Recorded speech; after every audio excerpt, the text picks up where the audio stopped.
Tang Yan's childhood sweetheart deliberately jumped into the water to sabotage our wedding. Little did she know, her life jacket wasn't properly fastened. Her staged drowning turned into a real emergency. Tang Yan begged me with desperate humility. Yushi and I grew up together. I can't just let her drown. Xiaonan, I know you can swim. Please save her. We'll be forever grateful. Under the moral coercion of the crowd, I jumped into the sea to rescue someone.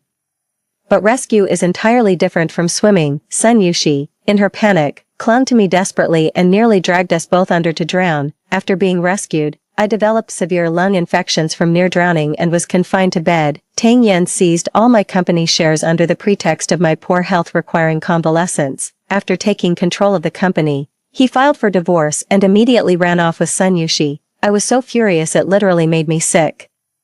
When I opened my eyes again, Sun Yushi was flailing in the water while Tang Yan clung to the railing, ready to jump. I quietly took 2 steps back. Let him be the one to save his childhood sweetheart this time. Someone's drowning. Help, Brother Yen, save me. Gurgling sounds, the chaotic surroundings, stampeding footsteps, desperate cries, and shouting, snapped me back to reality. I looked down in bewilderment to find myself wearing a white wedding gown.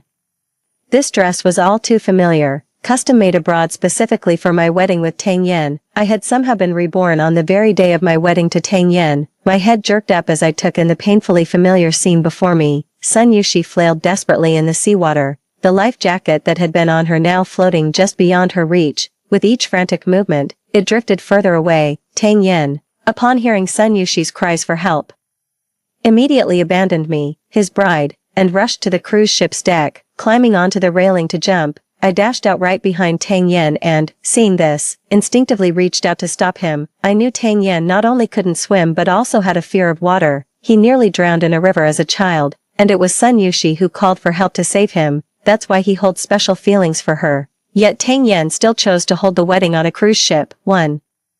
I later learned the cruise wedding was Sun Yushi's idea. The drowning incident was also premeditated by Sun Yushi. Tang Yan's mother disapproved of Sun Yushi and adamantly refused to let them be together. Tang Yan tried starving himself and even attempted suicide, but ultimately couldn't defy his mother's will. He was forced into meeting me through a matchmaking arrangement, though he claimed to love me. Sun Yushi remained the one who truly held his heart. Sun Yushi refused to give up on Tang Yan either. She went to great lengths to sabotage our wedding, even risking her own safety in the process. She wanted to prove her importance in Tang Yan's heart, forcing me to back off and initiate the breakup myself. What a touching love story. If only they hadn't made me the fool caught in the middle, I might have actually blessed their union. But later, Tang Yan set his sights on my company and, seeing me frail and ill, shifted his tactics. Sun Yushi choked on another mouthful of seawater. The harder she struggled, the more flooded her nose and throat became. Little did she expect that her life jacket wasn't properly fastened. I lowered my head with a cold smirk and took several steps backward. In this lifetime, not only will I refuse to dive in to save anyone, I'll make sure they reap what they've sown. Tang Yan had already climbed over the railing when, just as he was about to jump, he suddenly froze, staring at the churning sea.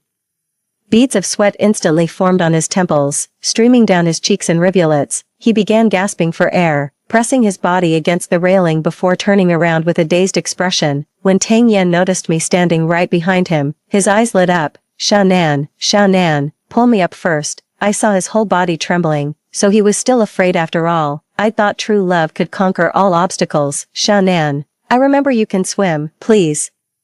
Before Tang Yan could start guilt-tripping me, I cut him off loudly. Tang Yan, I know you two grew up together since childhood. I understand you couldn't bear to watch her drown, but I'm the one who's supposed to marry you. You can't even swim, yet you jump in for her. Tang Yan, have you considered how I feel? How could you do this to me? I was practically hysterical, my screams drowning out whatever Tang Yan tried to say, just as I paused to catch my breath. Sun Yushi's mother came limping up to us. She was the Tang family's housekeeper, a widow who lost her husband young and walked with a limp, dragging along her granddaughter Sun Yushi while barely scraping by at the Tang residence. She'd always dreamed of marrying her daughter to Tang Yan, and whenever I visited the Tangs, she'd pull every trick in the book to humiliate me. Now, Mrs. Sun couldn't spare the energy for her usual snide remarks. She turned to Tang Yan with desperate pleading. Yan, I'm begging you, she's my only daughter. For heaven's sake, she saved your life when you were children. Just pull her out of there, won't you? The guests crowded around, all clamoring for Tang Yan to jump in and save the drowning person, just like they'd urged me in our past life. When they heard the drowning man had once saved Tang Yen, they took the moral high ground and made callous remarks from the sidelines. I feigned panic too, putting on a convincing act of being utterly helpless. Tang Yen looked at Sun Yushi in the water. Only half of her head was visible above the surface. I noticed that someone had already called for the crew, preparing to jump in and rescue her. This simply wouldn't do. I sighed and turned to the guests, saying, "Stop pressuring Tang Yen. He's not a coward, even though the person who fell into the water is his savior. He can't just throw his life away for past kindness." I watched as Sun Yushi's mother fanned the flames. "Auntie, don't make things difficult for Tang Yen. After all, he's a young master from a wealthy family. To him, your precious daughter is just the maid's child." A flash of fury and humiliation crossed Mrs. Sun's eyes before her knees buckled, and she knelt before Tang Yen. Tang Yen was completely overwhelmed. As Sun Yushi's struggles weakened and she began sinking beneath the surface, Tang Yen gritted his teeth and turned to climb back over the railing. Yes, climb back. He never had the courage to jump in and save her, trembling as he clutched the railing to pull himself up. His lips quivered with muttered words. "It's not that I won't save them. I can't swim. I'd drown if I jumped in." So instead of saving anyone himself, he forces others to do it. He cares about Sun Yushi's life, his own life, just not mine. Right now, I have just one thought. He must go down there and answer for what he did to my past self. I shouted, "Tang Yen, get up here now. You're afraid of water, but I'm not. I'm going down to save her." But unlike my past life, instead of removing my wedding dress, I took off the crown from my head and charged at Tang Yen under the cover of my flowing skirt. The sharpest point of the crown pierced right into the fleshy part of Tang Yan's hand. Too, the sudden pain made his already loose grip falter. His hands jerked back as his whole body toppled backward toward the sea. My wedding dress got tangled on the railing, preventing me from climbing over. "Tang Yen, don't go down." I stretched my arm desperately, but couldn't reach anything. Tang Yen flailed his legs in panic midair before crashing squarely onto Sun Yushi's head. A massive wave erupted from the sea, and my lips curled into a fierce, wave-like smile before I quickly reined it in. By then, the ship's lifeguards had already deployed a small boat, under the hopeful gaze of myself and the others. They quickly pulled both people from the water. Although the cruise ship had a medical bay, the doctor had taken leave on the day of departure, which was why I didn't receive timely treatment in my previous life. Serves them right for this lifetime. I knelt disheveled beside Tang Yen, weeping my heart out. "I knew you loved her, but we were about to get married. How could you abandon me for her? Tang Yen, if you didn't want to be with me, you could have just told me. I wouldn't have stopped you too.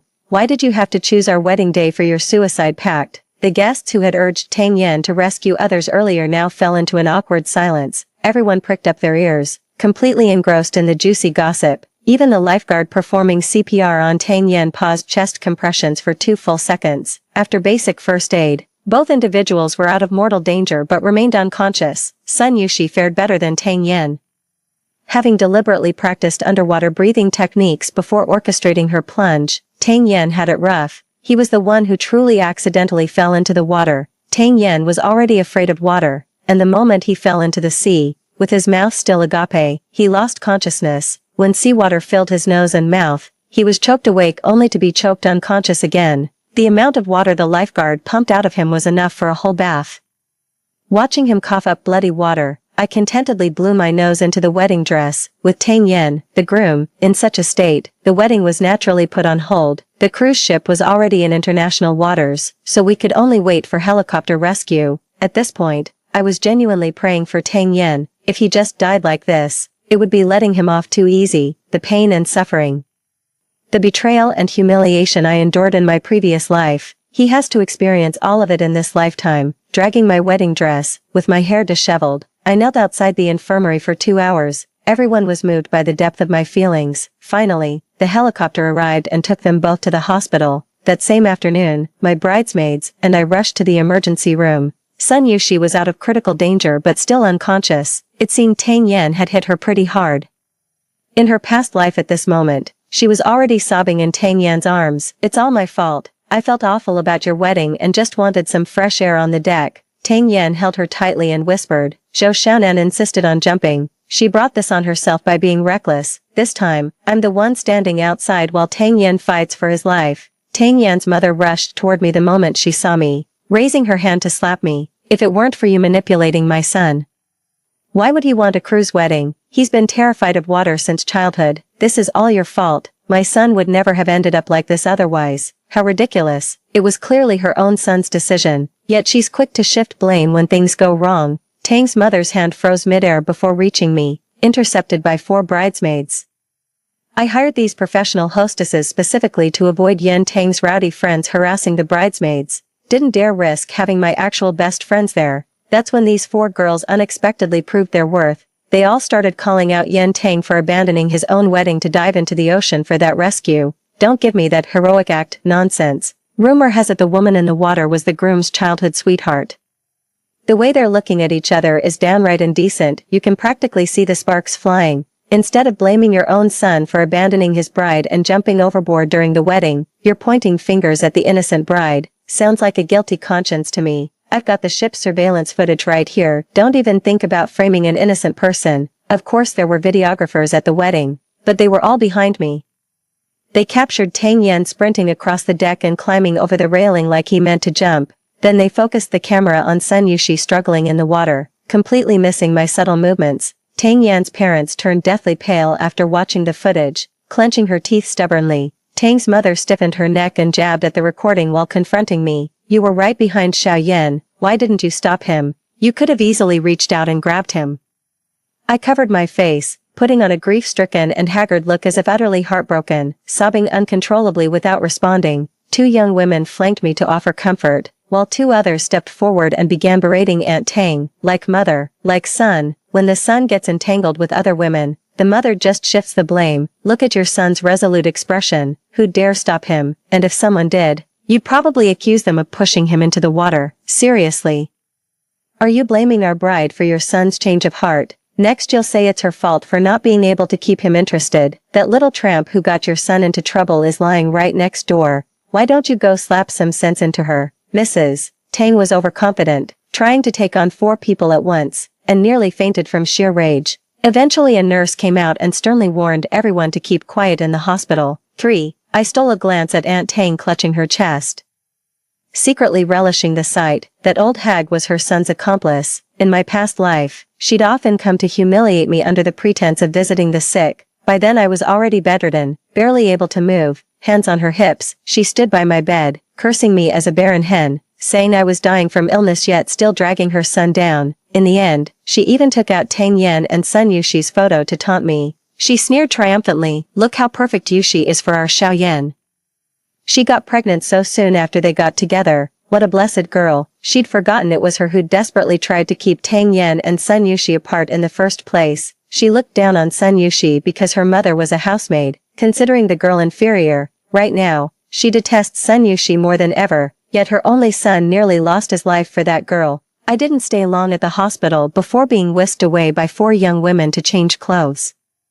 After witnessing the 4 ladies' combat skills, I booked them a hotel and decided to extend their employment for 3 more months. That very night, I logged onto a short video platform, edited the wedding footage, and posted it online. The clip of me kneeling outside the ER was perfectly framed. Viewers said I looked utterly shattered. I even bought myself a trending hashtag, then switched off my phone and slept like a baby. Waking past noon the next day, I did a sickly makeup look, grabbed the chicken soup delivered by a rider, and returned to the hospital with 4 girls in tow. Perfect timing. Tang Yen just woke up half an hour ago. As for Sun Yushi, word is she regained consciousness around midnight. I knocked on Tang Yan's hospital door and barged right in with the girls before anyone could respond. The VIP ward held only Tang Yen. Tang Yen lay in bed, eyes half open, staring blankly at the ceiling. He was on oxygen, his bare chest covered in ECG leads, a blood pressure cuff on his left arm, and 4 in the back of his right hand, and antithrombosis wraps on both legs. Most notably, he also had a catheter bag. The sadness I'd been trying to hold on to almost completely evaporated when I saw the bubbles in the urine bag.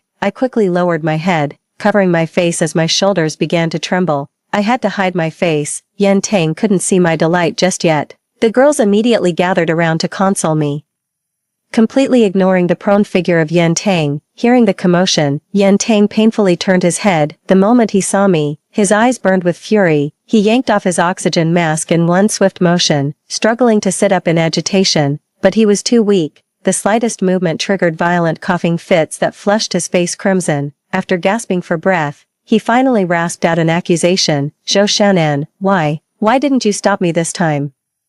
You were supposed to hold me back and jump into the sea yourself. You stabbed my hand on purpose. You meant for me to fall into the water. Tang Yan's bloodshot eyes trembled as he shakily raised his injured left hand. His words sent a chill down my spine. Had Tang Yan been reborn too? I bit down hard on my tongue. As the pain shot through me, I looked up again with tears streaming down my face. Tang Yan, what are you talking about? If you hadn't jumped in first, I would have already gone into the water to save them. I didn't stab your hand either. Think again. Didn't you injure yourself by hitting the railing? Can't remember. Probably a side effect from being submerged too long. Tang Yan stared into my eyes as if trying to see right through me. He asked, word by deliberate word, Zhou Zinan, you're not stopping me. Did you get reborn too? You resent me for abandoning you in our past life. So now you want me dead? The four girls stood nearby exchanging bewildered glances, all thinking Tang Yan must have inhaled too much water. Only I understood what he really meant. I met his gaze, my eyes clear and bright. Without a hint of guilt, I want him dead. And I'm perfectly justified in feeling that way. Why should I feel guilty? I stood firm, as if ready to join the party, declaring, I don't know what you're talking about. Tang Yan started coughing again, shaking his head as if possessed. Wait, this isn't right. You were supposed to jump in and save Yushi, then catch pneumonia so I could nurse you back to health. You'd be so moved that you'd sign over your entire company to me. Then when you're on death's doorstep, I'd dump you and marry Yushi to start a family. Yes, that's exactly what he did in our past life. Everyone praised him for standing by me, telling me to be grateful. Little did they know he was after the company my parents left me all along. I loved him, trusted him, and ended up losing everything, my fortune, my love, even my life. Meanwhile, Tang Yan had it all, fame, fortune, and the woman he loved by his side, living in perfect bliss. How dare he? How fucking dare he? Oblivious to the twisted hatred in my eyes, Tang Yan rested a hand on his head and muttered to himself, why would I jump in to save someone? Will I end up like Zhou Xiaonan in her past life, wasting away in unbearable agony? No, I refuse. I won't let that happen. If Zhou Xiaonan's fine, how am I supposed to take over her company? How can I spend her money and elope with Yushi? I regret not being reborn sooner. I should have just pushed Zhou Xiaonan into the water from the start. The hatred nearly tore through my heart. My fists clenched violently, and just as I was about to lose control, the hospital room door swung open. Sun Yushi entered the hospital room in a wheelchair. My gaze lingered on her face. A deep gash ran from her left eyelid down to the corner of her mouth. Instantly, I thought of the crown that had stabbed Tang Yan. He fell into the water clutching that crown, which then landed on Sun Yushi's head, even managing to scratch her face. A 50,000 yuan crown, worth every penny. Noticing my gaze, Sun Yushi's face twisted in rage, looking ready to lunge at me and strangle me any second. Too bad she lacked the strength to even stand, so she just wheeled her chair over and collapsed against Tang Yan, sobbing. Wha, brother Yan, are you okay? You scared Cece to death. I thought I'd never see you again. The frail Tang Yan couldn't handle Sun Yushi's forceful hug. He doubled over like a dying fish, coughing violently as bubbles began rising in his urine bag again. Seeing those bubbles, my anger instantly dissolved. It was like a sudden release of pent-up tension. At least in this lifetime, I'm not the one living a fate worse than death. The furious girls were about to teach that scumbag and his mistress a lesson, but I stopped them. Don't worry, karma will get them eventually. Sun Yushi clung to Tang Yan's arm, still desperately seeking attention. Brother Yan, you're so good to me. If you hadn't jumped in without hesitation, I might have drowned. She provocatively turned her head to look at me again. Sister Zhou, you won't blame me for ruining your meticulously planned wedding, will you? It's all because of the many years of affection between Yan and me. I smiled and pointed at Tang Yan's arm. Sun Yushi was pressing his arm so tightly that the blood was starting to back up, and the foretube was completely red with blood. No, why would I blame you? After saying my piece, I quickly pulled the girls further away. Only then did Yushi notice, tearfully apologizing while frantically massaging Tang Yan's arm, watching Tang Yan howl in pain with the crooked foreneedle. I cheerfully pressed the emergency call button. I obtained Tang Yan's medical report from the doctor. As expected, it's a lung infection, though more severe than what I experienced in my past life, accompanied by pulmonary hemorrhage, cerebral hypoxia, and other complications. In my previous life, despite their torment, I still held on for 5 years. I wonder how long Tang Yan can last this time. Half an hour later, I returned to the ward and laid out Tang Yan's medical condition to him in detail. The doctor said the shock caused brain damage that may affect your cognitive function, and your lungs. Forget strenuous activities, you might become bedridden, completely dependent. I spat out the word worthless with deliberate venom. Tang Yen finally snapped. He clutched his head in disbelief, fingers digging into his hair before slowly dragging downward, unleashing a guttural roar of agony. I handed the report to Mrs. Tang, who'd just arrived. She flew into an absolute rage. This time she didn't come at me. Instead, she slapped Sun Yushi, who was cowering in the corner. "You bitch, it's all because of you that my son ended up like this. Damn you, why didn't you drown?" Sun Yushi covered her face, silently weeping, but her eyes darted toward the unconscious Tang Yen, still hoping he'd stand up for her. The 4 girls and I stood by watching the drama unfold, with them around. Even if Tang's mom wanted to take her anger out on me, she'd think twice. Tang Yen had long lost any tenderness for women, completely absorbed in his own world and oblivious to Sun Yushi's pleading gaze. "No, this can't be happening. It must be a dream, just a nightmare. Things were never supposed to be like this." Tang Yen suddenly lowered his hands, straining to lift his head as he gazed at me with profound emotion. "Xiao Nan, we're married now. Could you sell the company to fund my treatment?" Tang Yan's parents run a chain of supermarkets, but their profits have been declining in recent years due to competition from online shopping platforms. Still, they could afford his medical treatment. Even in this critical condition, he still had the audacity to covet my company. The hospital room fell so silent you could hear a pin drop. Even Tang's mother seemed momentarily stunned, fearing my refusal. Tang Yen hastily made me a promise. "Once I recover, I swear I'll arrange a grand wedding to make you the happiest woman alive, and of course, after I'm better, I'll repay every penny from the company's sale with interest." Had it not been for my past life suffering, I might have actually been moved by his sincerity. I barely held it in, almost bursting out laughing. Then she pretended to hesitate, saying, "But how can I possibly leave to handle company matters when you're in this state? As your wife, I should be by your side, Mrs. Tang." Rolled her eyes slightly before mustering a warm smile. "Xiao Nan, menial tasks like these shouldn't require your personal attention." She shot a venomous glare at Sun Yushi, who was still in tears. "Some people just have to face the consequences of their actions." I couldn't agree more with that. Tang's mother immediately assigned Sun Yushi to care for Tang Yen in the hospital, completely disregarding that Sun hadn't fully recovered herself. She said they'd already planned to fire Sun Yushi's mother, and this would be their chance to redeem themselves. Sun Yushi obviously objected, but the 4 young women with me immediately volunteered, pledging to stay and take care of Tang Yen. Seeing these 4 beautiful, tall women, Sun Yushi grew frantic. "I'm the only one who should take care of Brother Yen. My mother's a professional caretaker and I've been doing this since childhood. We don't need outsiders interfering." I feigned a reluctant sigh, then agreed to the arrangement. And so began Sun Yushi's rather miserable career as a caregiver.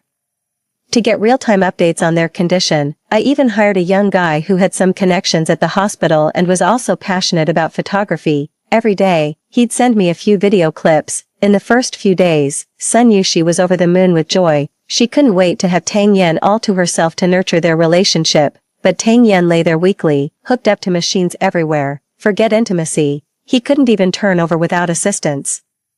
And Tang's mother clearly despised Sun Yushi, dead set on punishing the hussy who seduced her son. She didn't even bother hiring an extra nurse. Every day, Yushi-san not only had to feed Tang Yen and administer his medication while keeping vigil at his bedside, but also bathe and change clothes for the fastidious man. What Yushi found most unbearable was having to handle Tang Yan's bowel movements and urination since he was completely bedridden, though the housekeeper's daughter Yushi had grown up alongside Tang Yen and had never done any menial labor beyond enduring occasional snide remarks. Within mere days, she visibly lost weight, her face noticeably gaunt. She wouldn't dare complain to Tang's mother, so she could only sob her grievances to Tang Yen. Unwilling to outright refuse caring for Tang Yen, Sun Yushi resorted to daily theatrics, lamenting her roughened hands one day, feigning back pain and coughing fits the next. Tang Yen was no fool.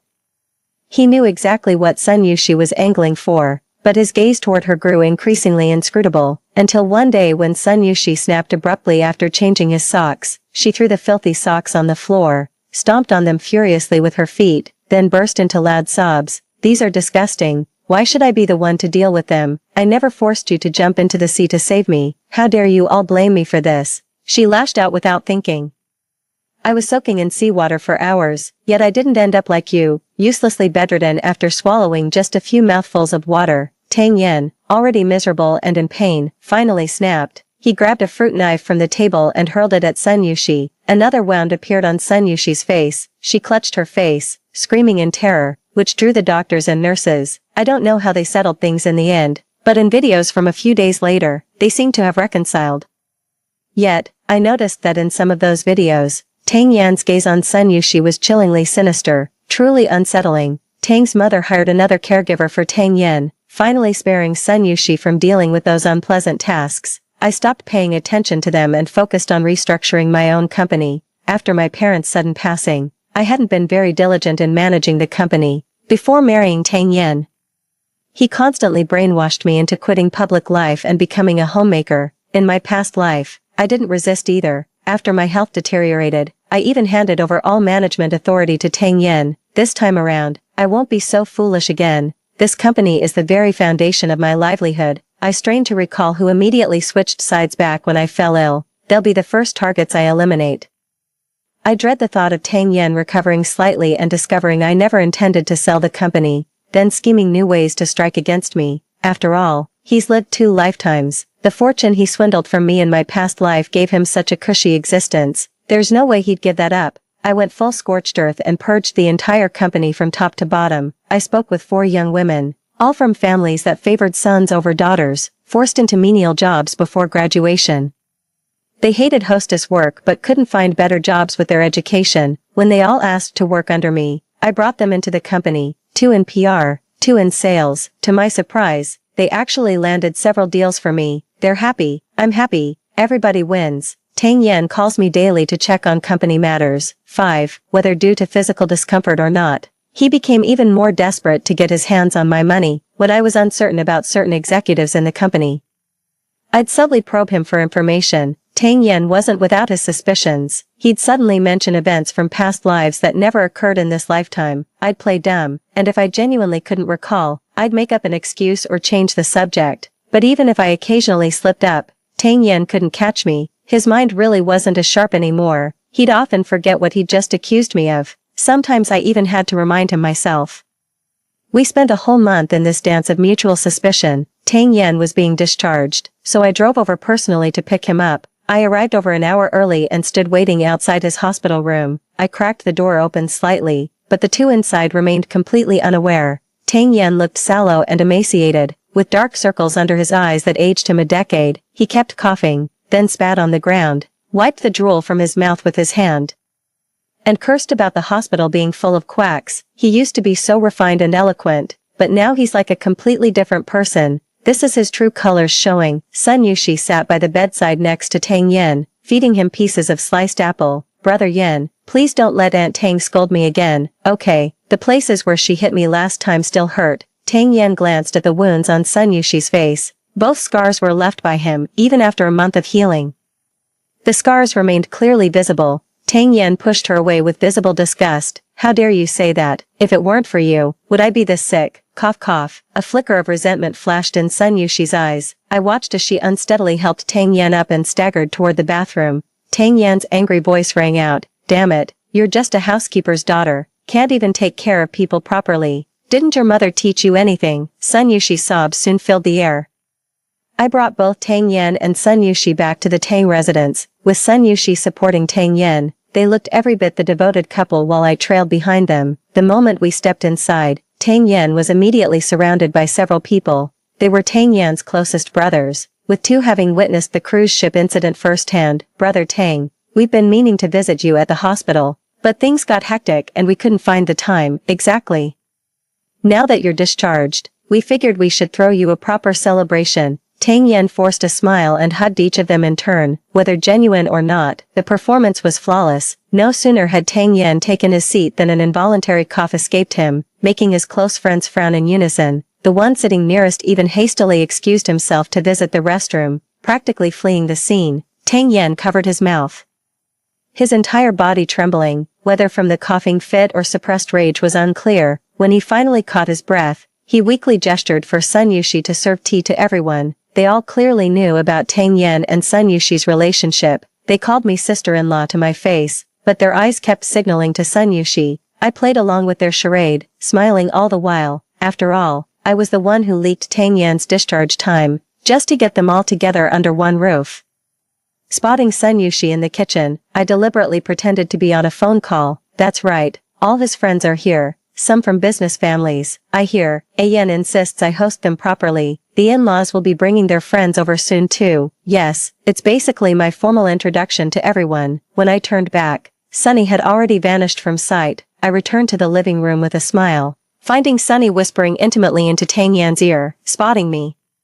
Tang Yan pushed Sunny away and began gasping for air. His post-recovery symptoms were severe, either coughing fits or labored breathing. Shannan, I left my ID at the hospital and still need it. Could you do me a favor and fetch it for me? His eyes were shifty, yet he insisted I go retrieve it. I secretly recorded our conversation, then grabbed my bag with a smile and left. Just as I reached the doorway, a food delivery guy showed up. I took a deliberate look. Seafood, grilled meat, fried skewers.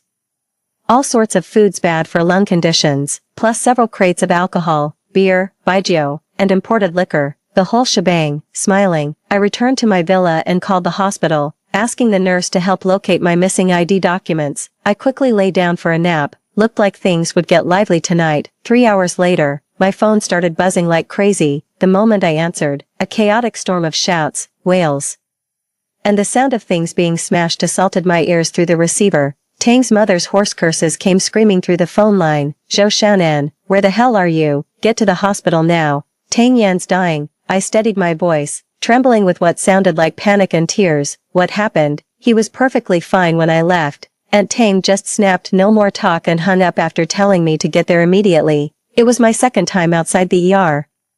Sun Yushi knelt there with clasped hands, caught between prayer and desperate pleading. Aunt Tang stood arms akimbo, fury written across her face. I preempted her before she could speak. What the hell happened? I was barely gone when he got into trouble. What are you all playing at? Can't this household function for 5 minutes without me? Aunt Tang shrank under my fury, unable to meet my gaze. To save face, she immediately redirected her anger and kicked the kneeling Sun Yushi.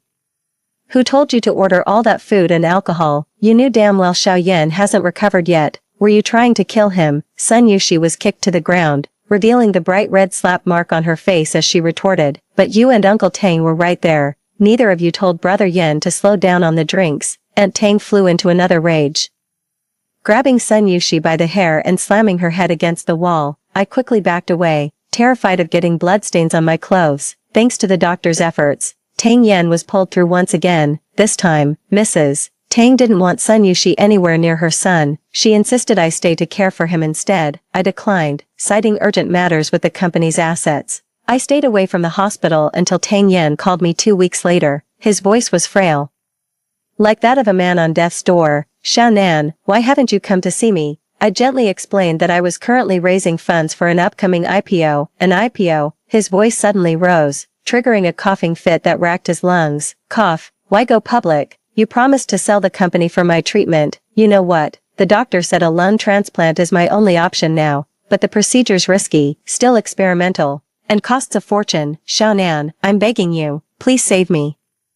Think of how much I've loved you. I turned away, forcing myself to recall every heartbreaking memory just to stop from laughing out loud. He actually said he loves me, with his past life memories intact. He knows damn well he never loved me, yet he still dares to lie to my face. I told him listed companies fetch better prices, half convinced. He urgently asked me to visit him at the hospital to discuss company matters in person. Oh, I'll go all right. The more he suffers, the sweeter my revenge. I casually grabbed a few forged documents I'd prepared earlier and entered the hospital room. Tang Yan now looked like a dried-up corpse, gaunt, sallow, and lifeless. There was no sign of Sun Yushi by his side. Tang Yan was the mastermind behind my brutal death in my past life. With Sun Yushi as his accomplice, Tang Yan will pay with his life, and I won't let Sun Yushi escape justice either. I first inquired about Tang Yan's condition, and he fixed his slightly clouded eyes intently on me. 6. I gave his bony hand a reassuring pat, then pulled out the documents and flipped through them page by page for him. A spark of vitality returned to Tang Yan's eyes. Are they really offering $1 billion for the acquisition? Absolutely. The company's prospects are fantastic, though the contract won't be signed until after the IPO. I hesitated, but you're in urgent need of money. I'm worried. Tang Yan gritted his teeth. No problem. Just go ahead with it. My parents still have some savings. And if that's not enough, I'll have them sell the supermarket first. It's been losing money for years anyway. That was exactly what I'd been waiting to hear. He played the devoted male lead to perfection, showering me with grand declarations of undying love. I played along, pretending he was my one and only, even spouting ridiculous nonsense about having 8 children together with a straight face. It's all mutual deception anyway. Who's really innocent here?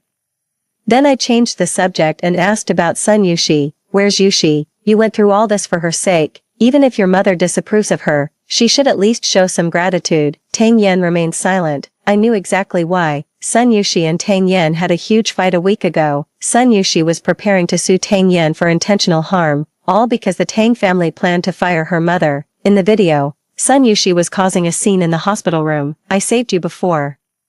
And now you've saved me. We're even. But how dare you fire my mother? She's getting old, has trouble walking, and won't easily find another job. Are you trying to drive us mother and daughter to our deaths? I adjusted Tang Yan's blanket and sighed. You used to treat her so well, even bought her luxury gifts. Who'd have thought she'd disappear without a trace when you fell ill and needed financial help? Anyone with common sense knows you shouldn't drink.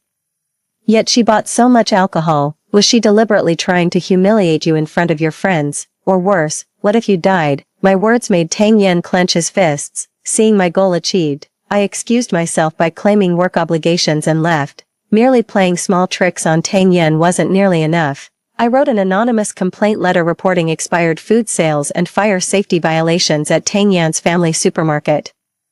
The food safety and fire departments swiftly penalized the supermarket, ordering immediate suspension for rectification. Just as they were about to reopen after compliance, I reported the supermarket for tax evasion. I'd only meant to hassle the Tang family, but unexpectedly uncovered their kickback schemes and fraudulent invoicing. With multiple convictions, Mr. Tang, as legal representative, received a 5-year prison sentence, and the supermarket's license was revoked. After a series of fines, Tang Yan was moved from the VIP ward to a standard hospital room. He started calling me constantly, begging me to cover his medical bills. I ran out of excuses, so the next time he called, I just broke down sobbing. I told him I'd fallen victim to an investment scam and begged Tang Yan to temporarily lend me the deed to his villa as loan collateral. Just let me get through this rough patch, and I promise I'll pay you back double. Okay, Tang Yan, Tang Yan. Tang Yan ruthlessly hung up on me. I tossed my phone aside and went back to enjoying the massages and pampering from the ladies. The young man who loves photography sent me another video. Tang Yan went to see Sun Yushi and asked her for money. If you don't pay up, I want everything I ever gave you returned, including that apartment I bought you. I can't stand sharing a hospital ward with 3 other patients. Between the snoring and teeth grinding, I need a private room to recover. There was no way Sun Yushi would surrender her gains. She began pushing Tang Yan's wheelchair toward the door. I haven't even sued you for slashing my face with that knife. How dare you demand money from me? My reconstructive surgery alone will cost over 100,000 yuan. Besides, gifts become the receiver's property. You've got no right to take them back. Despite being a man, Tang Yan was no match for Sun Yushi due to his severe illness. In just 2 moves, Sun Yushi shoved him out the door and even slapped him. Get out, get the hell out, or I'm calling the cops. Behold, this is their so-called unbreakable love. Soon after, I received a call from Mother Tang, my petty mother-in-law who used to be so domineering, now completely deflated. She demanded I sue Sun Yushi as the legal wife to reclaim the house. That's marital property between you and Xiao Yan. Just file the lawsuit and that homewrecker won't stand a chance.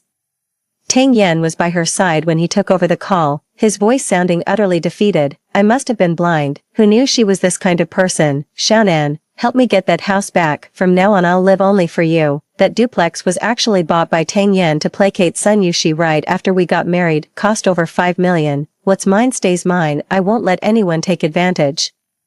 The day Sun Yushi got served with court papers, she actually called just to curse me out. I figured there must be a reason for her poor academic performance, so I quickly gave her a crash course on legal basics and kindly suggested she consult a lawyer ASAP. When I left work, I saw Sun Yushi waiting at the company entrance with her mother in tow. Her mother dropped to her knees the moment she spotted me, wailing so loudly it drew a crowd of onlookers. Please, Miss Zhou, have mercy on us.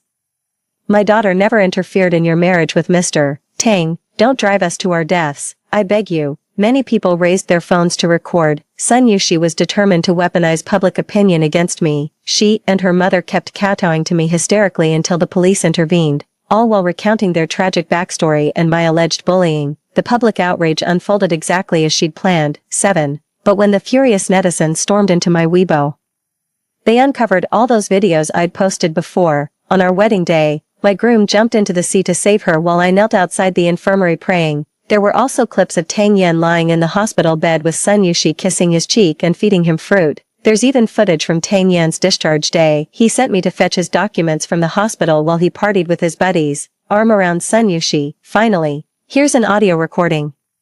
My dear mother-in-law and my devoted husband urged me to sue Sun Yushi as the legal wife to reclaim that apartment. Public opinion completely sided with me, condemning Sun Yushi as the pot calling the kettle black. How revolting. How dare she make a scene at that poor girl's workplace. If it were me, I wouldn't show my face in public without wrapping myself in plastic wrap first. So the groom was cheating with her from the start. Was that falling into water incident even real? Is the lady getting divorced or not? If she ignores me, I'll scoop her up with a front loader. I expected the mistress to be stunning, but with that plastic surgery disaster of a face, what was he even thinking? Why is nobody calling out this guy? He got what he wanted from the woman, and now he's demanding his gifts back. The court of public opinion turned against Sun Yushi. Someone tracked down her address and dumped dead rats and pigeons at her doorstep. Her front door was vandalized with red paint spelling die in bold letters. She and her mother couldn't step outside without facing scornful whispers. Some even threatened to run them over with their cars. Sun Yushi hastily went live to clear her name, attempting to garner sympathy by showing childhood photos with Tang Yan and recounting their ambiguous youthful romance. This backfired spectacularly. Not only did she fail to save herself, but she dragged Tang Yan down with her. So this guy's the real villain, wants to have his cake and eat it too. What trash. Tang Yan couldn't stay at the hospital any longer. Internet users kept barging in to take photos and interview him about his current state. Even when the ward was locked down, some bold individuals still scaled the walls to get in. His fellow patients couldn't take it anymore and started blaming Tang Yan for the chaos. Tang Yan was essentially forced to leave and had no choice but to return home. After all that turmoil, his health deteriorated further. He called urging me to drop the lawsuit, saying, I never expected Sun Yushi to make such a scene. She used to be so gentle and sweet. This isn't like her at all. Zhou Xiaonan, what on earth did you do to push Yushi to this point? His mind seemed to be in complete disarray. One moment he's talking about past lives. The next he's lamenting his current miserable existence. I didn't hang up, just set the phone aside and went about my business. An hour later when I picked up the phone again, Tang Yan was sobbing to himself on the other end. This wasn't supposed to happen. Where did it all go wrong? Cough cough. How could I possibly drop the lawsuit? The court proceeded as scheduled, ruling that Sun Yushi must return the property and all items Tang Yan purchased for her after our marriage registration. Sun Yushi caused a scene in court and even assaulted a bailiff, resulting in 15 days of detention. I immediately had all of Sun Yushi's and her mother's belongings thrown out of the house, then listed the property for sale that same day. By the time Sun Yushi got out 15 days later, the house had already changed hands. She rushed to the Tang residence again, planning to milk their past relationship with Tang Yan for sympathy, but the moment she finished her emotional plea, Tang Yan's eyes rolled back and he collapsed unconscious. After hospital examinations, doctors advised Mrs. Tang to transfer him to a higher-level medical facility. I secretly went to see the doctor, but to my surprise, she recognized me. Oh, your husband is that idiot who jumped into the sea to save his mistress. Ahem, I mean, my condolences. She said Tang Yan had at most 3 months left to live. Of course I didn't hide the truth. I told Tang's mother everything exactly as it was, amid Aunt Tang's heart-wrenching sobs. I promised to raise the money immediately and do everything possible to save Tang Yan. I sighed. Who knows what Sun Yushi said to Ian. It must have been awful enough to make him faint. Aunt Tang wiped her tears, her face darkening with silent fury as she said nothing more. The next morning, I received a call from the police. I rushed to the police station only to learn that last night, Aunt Tang had hunted down Sun Yushi with a knife, hacking off both her feet.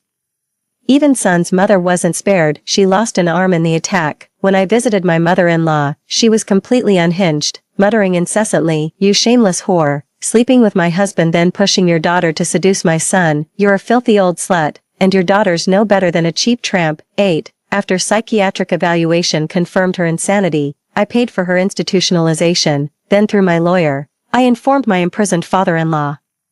"We're family, how could you keep this from us?" The prison reported that my father-in-law got into a violent fight with his cellmate after some provocation. His sentence might be extended due to the severity of the incident. After handling other matters, I finally made it to Tang Yan's hospital room. Tang Yan's eyes had grown completely cloudy. He stared at me for a long moment before seeming to recognize who I was. He smiled, But tears welled up in his eyes. Xiaonan, please forgive me. I was completely blinded. Sun Yushi actually told me I was dying and convinced me to leave all my inheritance to her. I'm such a scoundrel. How could I abandon you for her? You trusted me completely, always had my best interests at heart. How could I? Cough. I smiled and whispered in his ear. Tang Yen, do you believe in reincarnation? Care to guess why you've had such a miserable life this time around? He froze momentarily before his eyes widened in disbelief, staring at me. You told me you weren't reborn. You lied to me. I laughed heartily as I recounted the fates of his parents and Sun Yushi to him one by one. If it weren't for your mother's breakdown, I'd never have known Sun Yushi's mother was your father's mistress. To let his mistress live under the same roof for 20 years, what remarkable tolerance. I'm truly not worthy of such magnanimity. I do wonder though, is Sun Yushi actually your blood relative? Tang Yen weakly raised his hand to grab me, but I dodged his grasp. Why? I've already admitted my mistakes. Why won't you forgive me? Why did you let me end up like this? Don't you love me? I promise I'll only love you from now on. We can live happily together. Just pay for my treatment and, cough. I shrugged. Too late, Tang Yen, way too late. The doctors have issued your critical condition notice. You've got days left at most. Make them count. I tried getting Sun Yushi to visit you one last time, but she, well, let's just say her refusal wasn't polite. No amount of persuasion worked. So much for your childhood sweetheart romance. Fragile as glass, feeling even more regret now. Good, that means it's working. Tang Yen strained violently to rise, only to collapse back onto the bed with a thud. The monitor emitted a shrill, ear-splitting alarm. I slipped out of the ward just as the medical staff came rushing in. After hours of resuscitation efforts, the doctor told me to accept my loss. Accept what loss? With a beaming smile, I flushed Tang Yan's ashes down the drain. The next day, I boarded a yacht with the 4 lovely ladies who'd once been my bridesmaids. Under a blazing sun and endless blue sky, the boundless ocean stretched before them. A brand new life had begun. Story 2. I'd been secretly married to the Oscar-winning actor for 5 years. Yet he's always surrounded by scandals and refuses to acknowledge me publicly. During the variety show, everyone kept probing whether I'd ever been in a relationship. Even he joined in with a smile. Professor Chiao, I know plenty of decent guys. Want me to set you up with someone? On this day in my past life, I was so furious that I took out our wedding ring. The rising star by Choo-Choo ran out in tears. Shin Yanxi didn't say anything outwardly, but grew increasingly distant afterward. When I was rushed to the OR with severe hemorrhaging during pregnancy, he didn't even check on me. He was busy celebrating Bai Choo-Choo's birthday at a Michelin-starred restaurant. When those thugs Bai Choo-Choo hired violated me and I begged him for help, he just watched coldly. That's when I realized, to him, I was just some shameful secret to be kept in the shadows. In this new life, I smiled and said, yes, we're dating. He's not in the industry. We're getting married at month's end. 1. Gasps erupted around us. No one expected me to announce my relationship live on the show. Shin Yanxi's face darkened as the cup in his hand crumpled under his grip. He was about to speak when Bai Choo-Choo, radiant beside him, batted her lashes and cut in. Wow, Professor Chiao's been keeping secrets. If not for losing this round of truth or dare, were you planning to hide this forever? The live variety show erupted as Bai Choo-Choo's remark sent shockwaves through the streaming audience. How pathetic are Chiao Wanyan's fans. Your idol just dumped you all for romance. Hee hee. Our Choo-Choo is way better, career-driven and ambitious. Men need not apply. Who said we're miserable? Xiaoyan won us over with her acting chops and a grand slam of awards. What's wrong with dating? Unlike a certain Chu who's still a nobody. Besides, our Yan always said she'd settle down when the time's right. I smiled faintly. No matter how well you hide it, I'm still the lawful wife, in my past life. I always believed Bai Choo-Choo was unaware of Shin Yanxi's relationship with me, thinking she was also being deceived. But it wasn't until my dying moments when Bai Choo-Choo came to flaunt Shin Yanxi's devotion that I realized she'd known all along. Bai Choo-Choo's expression faltered, though the other show guests remained oblivious, instead turning to me with curious questions. Sis Chiao, who is it? Can we see a photo? An outsider who's worthy of our Sis Chiao. I'm dying of curiosity. I smiled. He prefers to stay out of the spotlight. I'll introduce you properly when the time comes. The moment I finished speaking, I heard a derisive snort. Bai Choo-Choo arched her eyebrows, shooting me a challenging look. Professor Chiao, surely you're not making this person up. At your age, it'd be quite embarrassing if you still didn't have someone special. Don't you agree, Oscar winner Shin? Bai Choo-Choo batted her eyelashes at Shin Yanxi and playfully stuck out her tongue. I clenched my fists. Only to hear Shin Yancy chime in with a perfectly timed By Choo Choo beamed even brighter. I mocked myself inwardly. Just moments ago, I was still hoping for something. The guest smoothed things over. Don't be mad, Professor Chiao. Choo Choo's just teasing you as usual. This is Professor Chiao's personal matter, we really shouldn't pry. I was just about to speak when a man's voice came from the doorway. Excuse me, is Yan Yan here? I've come to pick her up after work. Heads turned at the sound, revealing a young man standing casually by the doorway with one hand in his pocket. 2. His jet black hair, slightly wavy, swept across his temples. Sharp brow ridges framed a strikingly handsome face with porcelain pale skin. When our eyes met, I froze momentarily. He flashed me a warm smile. Yan Yan, off work now. The live stream chat went wild. Holy shit, that guy is so hot. Is he Qiao Wanyan's non-celebrity boyfriend? Damn, I thought Qiao Wanyan was lying.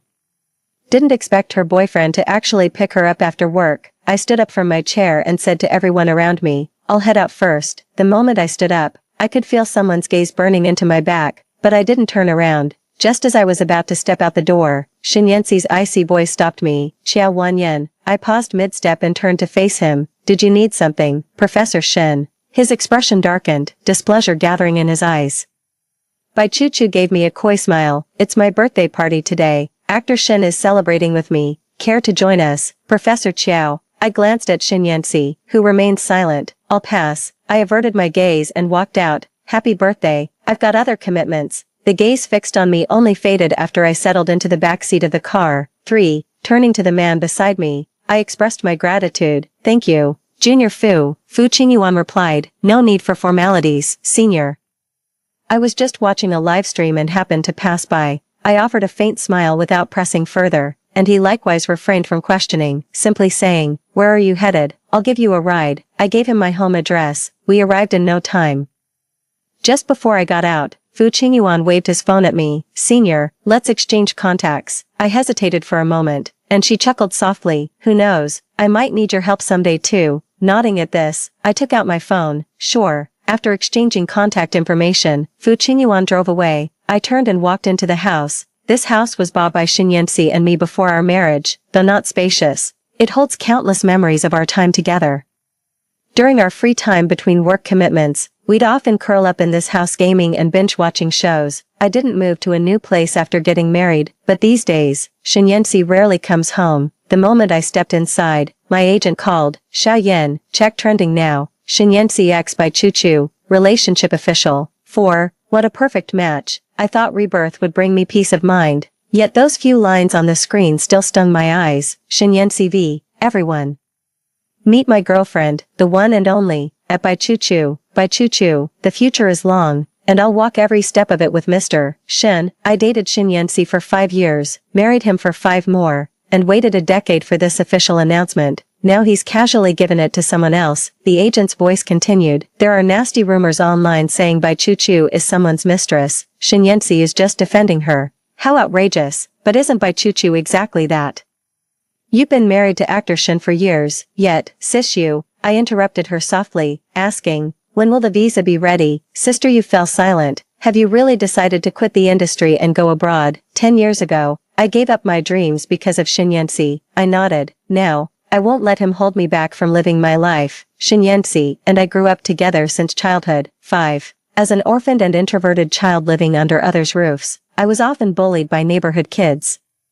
Shin Yancy would always stand in front of me, shielding me and standing up for me, until that year when he turned 15, when his parents went bankrupt, jumped to their deaths, leaving him utterly alone under crushing debt. Shattered by the tragedy, he repeatedly contemplated suicide. It was I who held him through those nights, whispering comfort. We became each other's light in the darkness, clinging together for survival and solace. At 18, I received an offer from University A abroad, the dream school I'd always longed for. Shin Yancy didn't speak that day, just held my hand with red-rimmed eyes as we stood there all night. After that night, I turned down the acceptance letter and took a talent scout's offer instead, stepping into the entertainment industry. I'll repay Shin Yancy's debts for him. He's still young with a long road ahead. Debts shouldn't weigh him down. But showbiz isn't easy. I hustled day and night, auditions, gigs, non-stop work, drank myself to the point of vomiting blood at business dinners. Finally, in my 5th year, a breakout drama role let me clear the Shin family's debts. Someone close to me asked, is it worth it? Back then, watching Shinyensi cook for me every day and stay by my side, I felt everything was worthwhile. But now, a notification chime snapped me out of my thoughts. I looked down and saw Shinyensi's name flashing on my phone screen. After a moment's hesitation, I answered the call. His voice came through, icy and detached. "Quite the little actress, aren't you? Hiring some guy to put on a show just to piss me off. But you miscalculated. I know exactly how much you love me. You didn't get under my skin at all." I held the phone in silence. A familiar woman's voice came through the receiver. "Ayen, come cut the cake for me." Shinyensi responded, "Be right there." Then he turned to me and said, "You know Choo Choo and I have a new drama coming out. Once it finishes airing, I'll break up with her. Don't overthink it. Wait for me at home tonight. I'll bring your favorite dishes back with me." My memories seemed to drift away. 6. Shinyensi was spotted by a director while visiting me on set, and that's how he got his start in showbiz. I turned it down immediately, because Shinyensi's dream was to pursue scientific research. Taking that acting role would have closed that door forever. But I never expected Shinyensi would go see the director behind my back. Later, he held me in his arms. His eyes rimmed red as he looked at me. Yen, I can't bear to see you struggle with me. I want to make enough money to give you the life you deserve." From that moment on, Shinyensi gave up his dreams for me and threw himself wholeheartedly into the entertainment industry.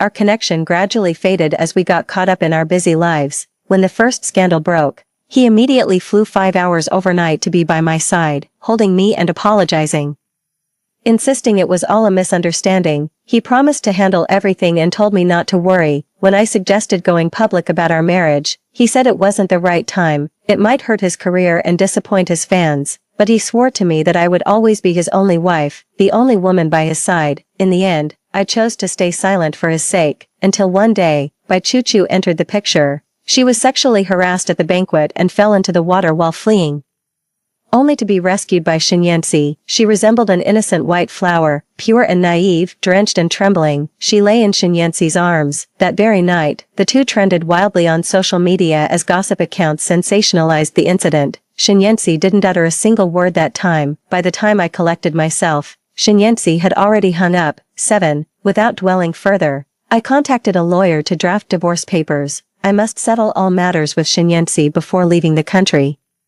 To my surprise, Shinyensi actually brought Bai Choo Choo home with him that evening. Bai Choo Choo peeked out from behind Shinyensi, her cheeks flushed, then ran toward me with a giggling greeting. "Tada, Teacher Chiao, hee, we packed you some leftovers from my birthday banquet, dig in while it's hot." Shinyensi remained standing with resigned amusement. "Slow down," he cautioned, "you're tipsy, watch your step." He paused after speaking and looked at me. "Choo Choo had too much to drink tonight.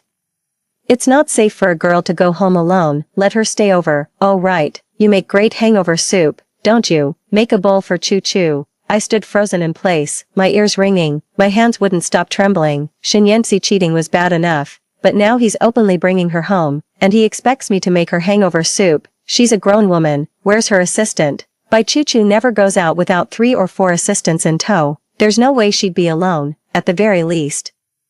She could have stayed at a hotel. Shinyensi frowned. Yen, when did you become so petty?" My voice trembled uncontrollably. "This is my house, get out." Seeing the redness at the corners of my eyes, Shinyensi softened his tone.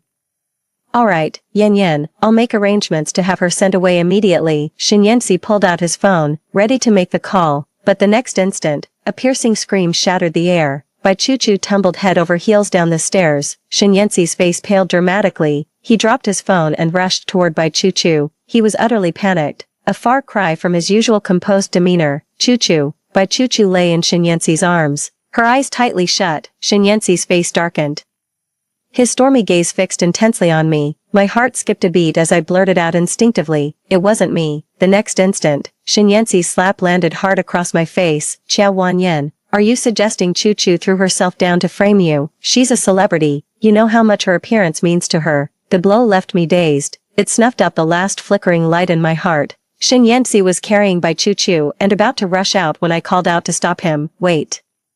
I handed him the divorce papers. "Sign this first, or you're not going anywhere." Shinyensi shot me a furious glare. Whenever we had arguments before, I'd always pester him to buy me things and make him sign the bills to appease me. Now, he didn't even glance at what it was before signing his name. Then he strode out with Bai Choo Choo in his arms, out of Shinyensi's sight. Bai Choo Choo gave me a knowing smirk. News of Bai Choo Choo's hospitalization trended on social media. 8. In the photo. She lay weakly in the hospital bed with bandaged forehead while Shin Yancy tended to her with devoted care. The internet was flooded with posts praising the couple's strong bond. Sister Yu has been my manager since debut. While others don't know about my history with Shin Yancy, she's fully aware. She came up to me and started cursing Shin Yancy to my face. Sis, is the visa ready? Sister Yu nodded. It'll be ready in 3 days. These 3 days would give me time to sort out other matters. To my surprise, another post trended on the 3rd day. Breaking. Actress Xiao Wanyan caught in love triangle with Shin Yancy and Bai Chuchu. Shocking. Xiao Wanyan's attempted murder of Bai Chuchu exposed. Clicking into the trending topic, I saw countless influencer accounts frantically reposting 2 photos. One photo shows me heading home last night. Another captures Shin Yancy and Bai Chuchu walking hand in hand to the same place shortly after me. The comment section went wild. Holy shit. What's going on? Why did all 3 enter the same house? Damn it, that bitch Xiao Wanyan. My sister works in the industry and found out apparently Xiao Wanyan sneaked into the best actor's place last night. She's the one who hurt Chu Chu. Why would Xiao Wanyan go to the best actor's house? What kind of messed up story is this? I can't even make sense of it. Stop spreading lies. Why would our Yen Yen ever break into someone's house? The online arguments kept raging on. Just then, a trending comment shot to the top spot. Xiao Wanyan never had an outside-the-industry boyfriend. She made it all up. She's been obsessed with the film emperor for years. When he went public with Chu Chu, Xiao got jealous, sneaked into his house beforehand, and pushed Chu Chu down the stairs. I've got proof. Check my screenshots. Xiao used to be the film emperor's top fan. When Shin Yancy first entered the entertainment industry with barely any fans, I visited his sets and even created burner accounts to boost his metrics and manage his fanbase. I kept all this completely under wraps. Nobody knew except Shin Yancy and me. But now, the evidence posted by this user hit me right between the eyes. With trembling hands, I called Shin Yancy. He only picked up on the 5th ring. Shin Yancy, it was you. There's no one else I can think of who would post those pictures besides Shin Yancy. The other end of the line fell silent. After what felt like an eternity, I finally heard Shin Yancy speak. Yen Yen, you brought this upon yourself. Your remarks on the variety show led netizens to mistakenly believe Chu Chu was someone's mistress, tarnishing her reputation and subjecting her to cyberbullying. Our public relationship announcement wasn't just for our new drama. It was primarily to salvage her reputation and atone for your mistake. I thought you'd show remorse, but instead you pushed her down the stairs. Shin Yancy's words had me laughing till tears nearly streamed down my face. All this, for my sake. If she's not a homewrecker, then what is she? Some naive virgin saint. Xiao Wanyan, you're being utterly unreasonable. Jiang Yancy's furious shout cut me off mid-sentence. Since things have come to this, I don't want your conflict to escalate further. Apologize to Chu Chu, and I'll have her publicly declare her forgiveness. Let's consider this matter settled. Just like that, it's over. Easier said than done. As if Shin Yancy had never set foot in the entertainment industry, I tilted my head back to hold back tears, about to say something to Shin Yancy when another voice came through the phone. Mr. Shin, Chu Chu's awake and asking for you. I'm coming right now. Shin Yancy responded urgently. When I checked my phone again, the call had already ended. Shin Yancy hurried toward Bai Chu Chu's hospital room. 9, midway there, he seemed to remember something and stopped. Turning to instruct his assistant, did you get that necklace I asked you to buy earlier? The one Yen Yen mentioned she had her eye on. The assistant nodded. Have it delivered to Yen Yen. Shin Yancy knew Xiao Wanyan carried quiet pride in her heart. If she had to bow to Bai Chu Chu, she'd definitely feel wronged. But there's no helping it. When you make mistakes, you face the consequences. Luckily, Yen Yen is easy to appease. Back when she got upset, buying her a little something would always cheer her up. By the way, isn't there a matching bracelet too? Give it to Chu Chu. When Shin Yancy sent someone to deliver the necklace, Sister Yu was showing me Bai Chu Chu's live interview. 10. In the video, she lay in a hospital bed while Shin Yancy gently tucked the blanket around her. The reporter asked, Teacher Chu Chu, have you seen the online discussions these days? Did Xiao Wanyan really fail to come between you two? Then push you down the stairs? Bai Chu Chu forced a smile. Don't blame Yen Yen. After all, ACI is outstanding and has many admirers. The reporters were outraged. So it's all true. How is Xiao Wanyan's behavior any different from a stalker fan? Disgusting. How does someone like her deserve to be an award-winning actress? Bai Chu Chu gave a tired smile without responding, clearly exhausted. The media noticed her bracelet and gasped. That bracelet looks familiar. Isn't it the one from the European Royal Collection auctioned recently? I heard it came as a set with a necklace. Bai Chuchu's glance at Shin Yanxi spoke volumes to the media. Shin the movie Emperor and Chuchu are rock solid. No homewrecker stands a chance. Sister, you finally snapped, cursing at her phone screen at the top of her lungs. The assistant Shin Yanxi had arranged was promptly shown the door by Sister Yu. The company backing me isn't some pushover. Whenever I'm not filming, I always go home, so the security guards have plenty of photos of me coming and going. The company coordinated multiple influencer accounts to post simultaneously. Isn't this Qiao Wanyan's place? We see her coming back all the time. Unlike a certain award-winning actor who's barely around. How can 2 photos of 3 people entering the same house prove Qiao Wanyan pushed by Chuchu? There might be details we're unaware of. Don't jump to conclusions. Meanwhile, the company's official clarification statement was also released. The online sentiment shifted slightly, but what truly surprised me was Shin Yanxi personally posting a statement. Apparently, Ms. Qiao Wanyan has been sneaking into my home to case the place when I'm away. The accompanying image shows a property ownership certificate. At that moment, I felt blood rushing to my head in fury. 11. My mind buzzed violently as my vision blurred. Before clearing Shin Yanxi's debts, we squeezed together in a cramped rental apartment. After paying off the debts, worried he might feel left out, I put his name on the property deed when buying this house. Back then he smiled and told me, Yen, don't overthink it, I believe in what we have. But now, our love has turned into a knife stabbing me in the back. Hit me with your best shot. Sister, you lost it too. She never expected Shin Yanxi would go this far. Marriage certificate. Marriage. Flaunting the marriage certificate. Yen, where's your marriage license? Shin Yanxi took it away. He's the one who keeps all these things. On our wedding day, Shin Yanxi was overjoyed. He kissed our marriage certificates several times. He said he'd frame both marriage certificates to preserve them properly. Sister, you fell silent. After a long pause, she asked, Yen, have you really been together for 10 years? A bitter smile tugged at the corner of my mouth. My phone buzzed with a new message at that moment. Need any help? It was from Fu Qinyuan. Thanks, but I'm good. After turning off my phone, I handed Sister Yu a USB drive. Sis Yu, let's post this. There are security cameras in that house. Shin Yanxi doesn't know about it. 12. I'm not someone who enjoys being on camera. But coming home alone to an empty house with obsessive fans lurking outside scared me so much that I installed security cameras. The cameras captured everything that happened that night, from Shin Yanxi bringing Bai Chuchu inside and ordering me to make hangover soup, to Bai Chuchu tumbling down the stairs without me touching her, followed immediately by Shin Yanxi slapping me. The internet exploded when this footage surfaced. Holy shit, what's going on? In the video, Qiao Wanyan claimed the house was hers, and Shin Yanxi didn't even refute it. But isn't the property deed under Shin Yanxi's name? See that? Our Yen didn't even touch Bai Chuchu. How shameless can that Bai Chuchu be? From the video, she just got a tiny scratch on her forehead, yet she's been milking hospital resources for days. The audacity to waste public resources like this. Mind your own damn business. Our Chuchu paid for this place. She can stay as long as she wants. Is Shin Yanxi that brainless? He just swallows Bai Chuchu's lies whole. Pathetic excuse for a man. If he's not using his brain, he might as well feed it to the dogs. Dog, EW. No thanks. Our Chuchu is the best actor's girlfriend. Who else should he side with? Frankly, seeing him protect his woman was downright hot. What's really going on between these 3? What the hell happened? Sister Yu scrolled through online comments, reading them aloud to me while cursing Bai Chuchu, in her fury. She even started cursing Shin Yanxi. After the outburst, she suddenly paused and looked at me. I smiled faintly. It's fine, there's nothing between us anymore. Bai Chuchu responded surprisingly fast, immediately posted a clarification statement. Apologies for taking up public attention. That night, ACI was celebrating my birthday with me. I got carried away with happiness and accidentally drank too much. Worried I might get into trouble walking home drunk.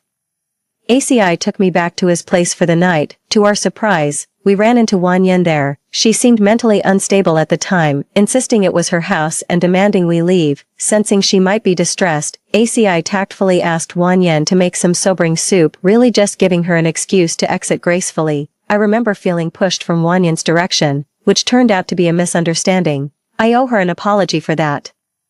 What shocked us more was discovering she'd secretly installed cameras in the house, in the hospital room. Bai Chuchu's face twisted with rage after posting the message. That bitch Qiao Wanyan, who knew she'd pull such a dirty trick. 13. When she saw Shin Yanxi enter through the door, her eyes immediately welled up with tears. ACI, this is all my fault. I was drunk that night and never meant to cause such a huge misunderstanding. I'll go apologize to Sister Wanyan right now. Shin Yancy had come intending to confront Bai Chu, but hearing her explanation and seeing her reddened eyes, his anger dissipated. No need to apologize, you're still recovering from your injuries, I'll talk to her. Just focus on resting. Bai Chu nodded, you're so kind, ACI. I hope this won't affect your relationship with Sister Wanyan. Shin Yancy took out his phone and called Xiao Wanyan, but after 4 or 5 attempts, there was still no answer. Shin Yancy's brows furrowed tightly. He knew Xiao Wanyan was giving him the silent treatment again. He called Yu Tian, but she didn't pick up either. Just as Shin Yancy was growing agitated, another post topped the trending list. Xiao Wanyan, there'll be time ahead. See you all when fate allows. The attached image is your retirement announcement. Shin Yancy's pupils constricted violently. A terrible premonition surged through him. Yan, what are you doing? How could you retire without discussing it with me? Don't you remember we're married? How dare you make this decision alone? Xiao Wanyan, answer my call right now, or I swear I'll lose my temper. Shin Yancy only realized he'd been blocked after sending 2 texts. For no apparent reason, panic began creeping into his heart. Bai Chu saw Xiao Wanyan's retirement announcement too. Her eyes widened before overwhelming joy surged through her. All these years in the entertainment industry, Xiao Wanyan had constantly overshadowed her at every turn. That bitch actually quit the industry. She'll be drowning in offers from now on. But Bai Chu still had to put on an act. Tears streaming down her face, she bolted barefoot from the hospital bed. ACI, why did Wanyan Jia leave the industry? Did I upset her? Her pitiful expression tugged at everyone's heartstrings. In the past, Shin Yancy would have scolded her for neglecting her health when seeing her like this. But now Shin Yancy just felt an inexplicable irritation, yet still spoke patiently. This probably has nothing to do with you. She's just proud by nature. You should go back to your hospital bed and rest. Bai Chu shook her head tearfully. No, it must be my fault. ACI, take me to see Yan. I need to apologize to her. Just as Shin Yancy was about to speak, his agent suddenly called. Yancy, your secret marriage has been exposed. Shin Yancy's eyes widened in shock. And Bai Chu standing nearby heard it too. Her heart skipped a beat. Just before boarding the international flight, I snapped a photo of the divorce papers and posted it online. In response to netizens asking what document I made Shin Yancy sign in the video, it was divorce papers. 14. I owe you all an apology for lying on the show. I never had an outsider boyfriend, just an ex-husband I was married to for 5 years. The house was bought with my money, but the deed carried his name. After posting this, I turned off my phone and boarded the plane. Little did I know, I'd run into someone familiar during that flight. Senior, what a coincidence. Fu Qingyuan, wearing a baseball cap, waved at me. He glanced at his boarding pass and said, Senior, I'm sitting next to you. I nodded and stood up to let him take the window seat. We remained silent throughout the journey. After landing, Fu Qingyuan turned to me and said, Where are you heading, Senior? I tightened my grip on the bag. Just wandering around. Fu Qingyuan smiled without another word. I've already tossed my old SIM card. After landing, I got a new one and texted Sister Yu that I arrived safely. Didn't bother checking any online messages. 15. Rented a small apartment and started getting ready for school. But on the first day of class, there was the professor standing on the lectern. I fell silent. Fu Qingyuan smiled at me. What a coincidence, Senior. After class, Fu Qingyuan treated me to dinner and mentioned he'd been teaching at this school for 5 years. My teaching schedule is light. Feel free to reach out if you need any help, Senior. When he used to call me Senior, it never felt odd before. Now that he's my professor, that Senior title just sounds all kinds of wrong. Just call me by my name. Got it, Yan. In the following period, I devoted myself wholeheartedly to my studies. Time flew by quickly, and my relationship with Fu Qingyuan grew increasingly familiar. Me, 16, it's not that I didn't understand his intentions, it's just that at this point in my life, I neither had the time nor the energy, nor the desire to embark on a new relationship. I seized an opportunity to have a clear conversation with Fu Qingyuan. Fu Qingyuan chuckled, that's your business, but my feelings for you are mine. You can't possibly control my thoughts too, can you? Xiaohu bot, document anti-piracy system. For bookfinding bots, choose Xiaohu reliable, stable, and hassle-free. Fine, that makes sense. It's really none of my business, me, but Fu Qingyuan hasn't done anything inappropriate either. Our interactions have been quite peaceful and normal. I saw Shin Yancy again 3 months later, while I was having dinner with Fu Qingyuan discussing our research project. Shin Yancy appeared at the restaurant entrance. After 3 months apart, his face was covered in stubble. looking utterly disheveled. 17, when he saw me, his eyes burned crimson. Yan Yan, I finally found you. He came running toward me, arms outstretched for an embrace, but Fu Qingyuan stepped in between us. Shen Yanxi froze momentarily before glaring at Fu Qingyuan with barely contained fury. Move, Fu Qingyuan sneered. Mind your manners, sir. Keep your hands to yourself. What's it to you if I hug my own wife? Shen Yanxi's eyes blazed with fury. Fu Qingyuan corrected him coldly. Ex-husband. Seeing Shen Yanxi again, I instinctively furrowed my brows. There was a time when every encounter with Shen Yanxi filled me with joy, but now all that remains is disgust. Yan Yan, I didn't realize it was divorce papers back then. Had I known, I'd never have signed them. That doesn't count, Fu Qingyuan remarked. Indeed, you were too preoccupied with your precious injured lover. Shen Yanxi choked back his words and glared furiously at Fu Qingyuan. Yan Yan, I didn't think it through back then.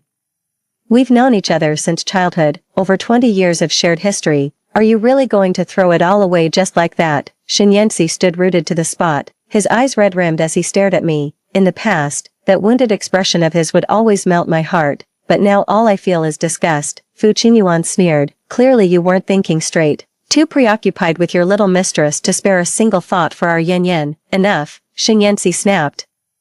His patience gone. Mr. Fu, my marital affairs are none of your concern. With a corporation of your scale to manage, you'd rather waste time meddling here. Shen Yanxi studied Fu Qingyuan through narrowed eyes. Sounds like someone's got ulterior motives. Fu Qingyuan replied. Exactly. I want to pursue Yan Yan. Shen Yanxi exploded. You shameless bastard. Fu. Shen Yanxi's outburst was so loud it drew stares from everyone nearby. I slapped Shen Yanxi across the face without hesitation. Me. Shen Yanxi, where was your shame when you publicly announced your affair with Bai Chuchu while we were still married? Where was your shame when you slept with her? Where was your shame when you gave her resources and let her steal my roles? Where was your shame when you two conspired to ruin my reputation online and tried to destroy me? The color drained from Shen Yanxi's face instantly. His lips trembled as he spoke. No, Yan Yan. I never wanted to destroy you. You're my wife. I didn't. You. You knew all along. Yes, I know everything. Bai Chuchu told me herself. In my past life, Bai Chuchu came to gloat right before I died, so that's why you. Yan Yan, I'm sorry. It's all my fault. I was just drunk that day. I swear it only happened once. I never meant to hurt you. Fu Qingyuan, you did this on purpose. Enough. Shen Yanxi, whether it was intentional or not doesn't matter anymore. I stared at him. Because you've made me sick, physically sick.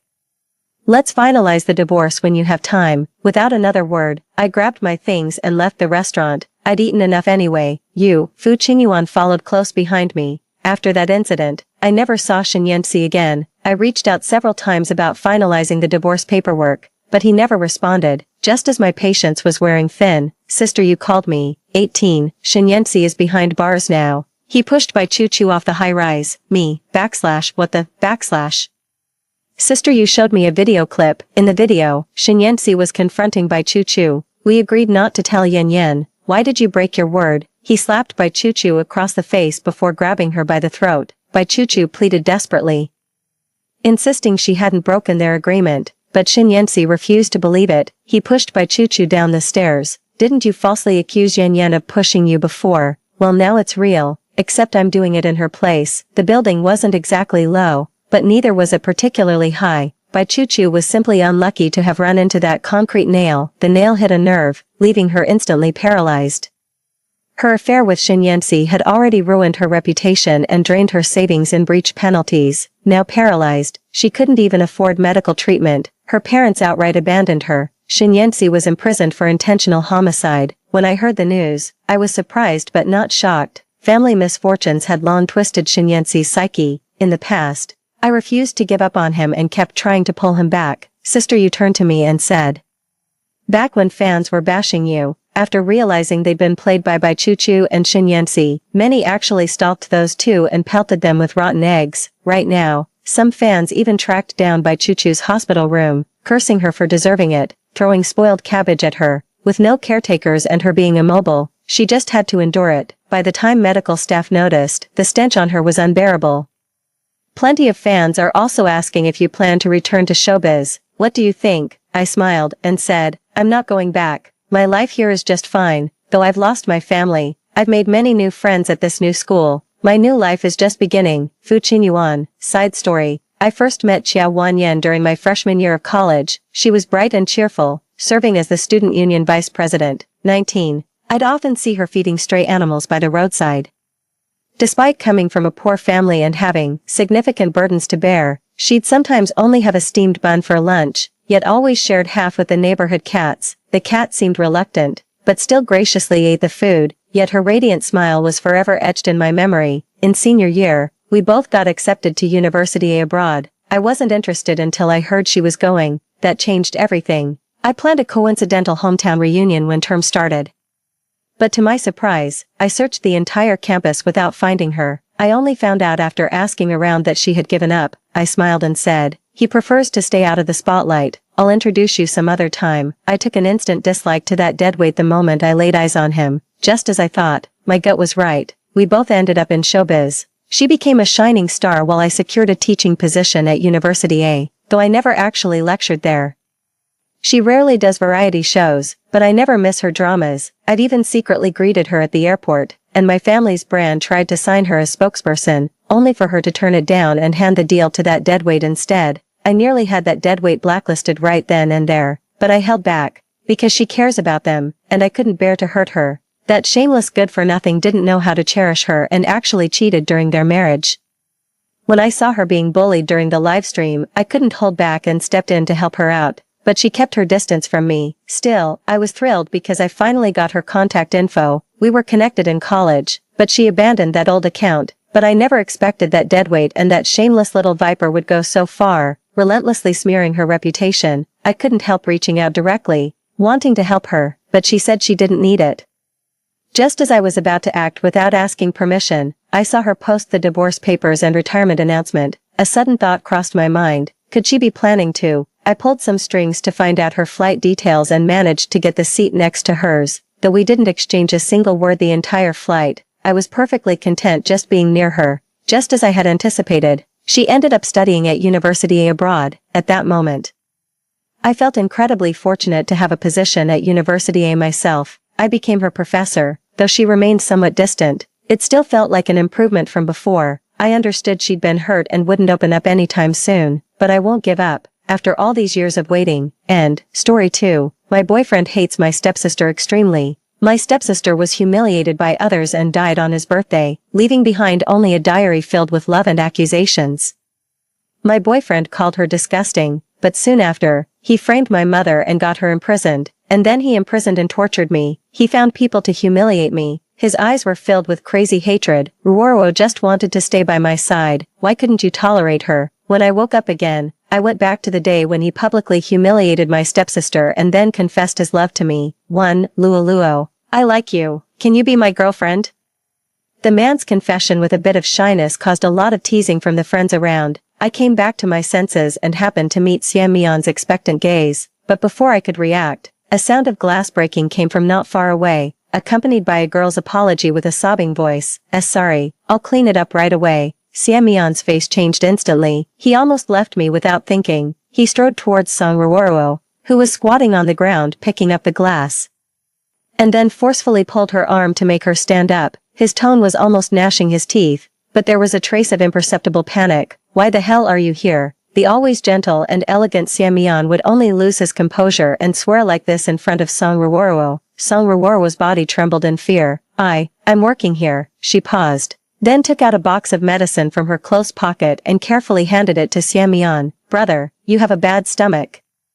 I prepared the medicine for you in advance. Song Ruoro, aren't you being cheap? You're coming here on your own to get scolded. Xianmian raised his hand and slapped the medicine out of Song Ruoro's hand, his tone full of disgust. Get out of here. Don't embarrass yourself here. I don't know if it was because she had been squatting for too long and her legs were numb, but Song Ruoro fell to the ground because of Xianmian's action. Her palm landed on the glass shards, and it was bleeding profusely. She let out a soft cry of pain and then looked up at Xianmian with red eyes. This scene was very familiar. It was so familiar that I realized almost the next second, I was reborn. In my last life. Xianmian also showed such an extremely disgusted look towards Song Ruoro in front of me. He even told Song Ruoro to die countless times, until Song Ruoro really died on the way to give him a gift. She was lying in a dirty alley with her clothes in disarray.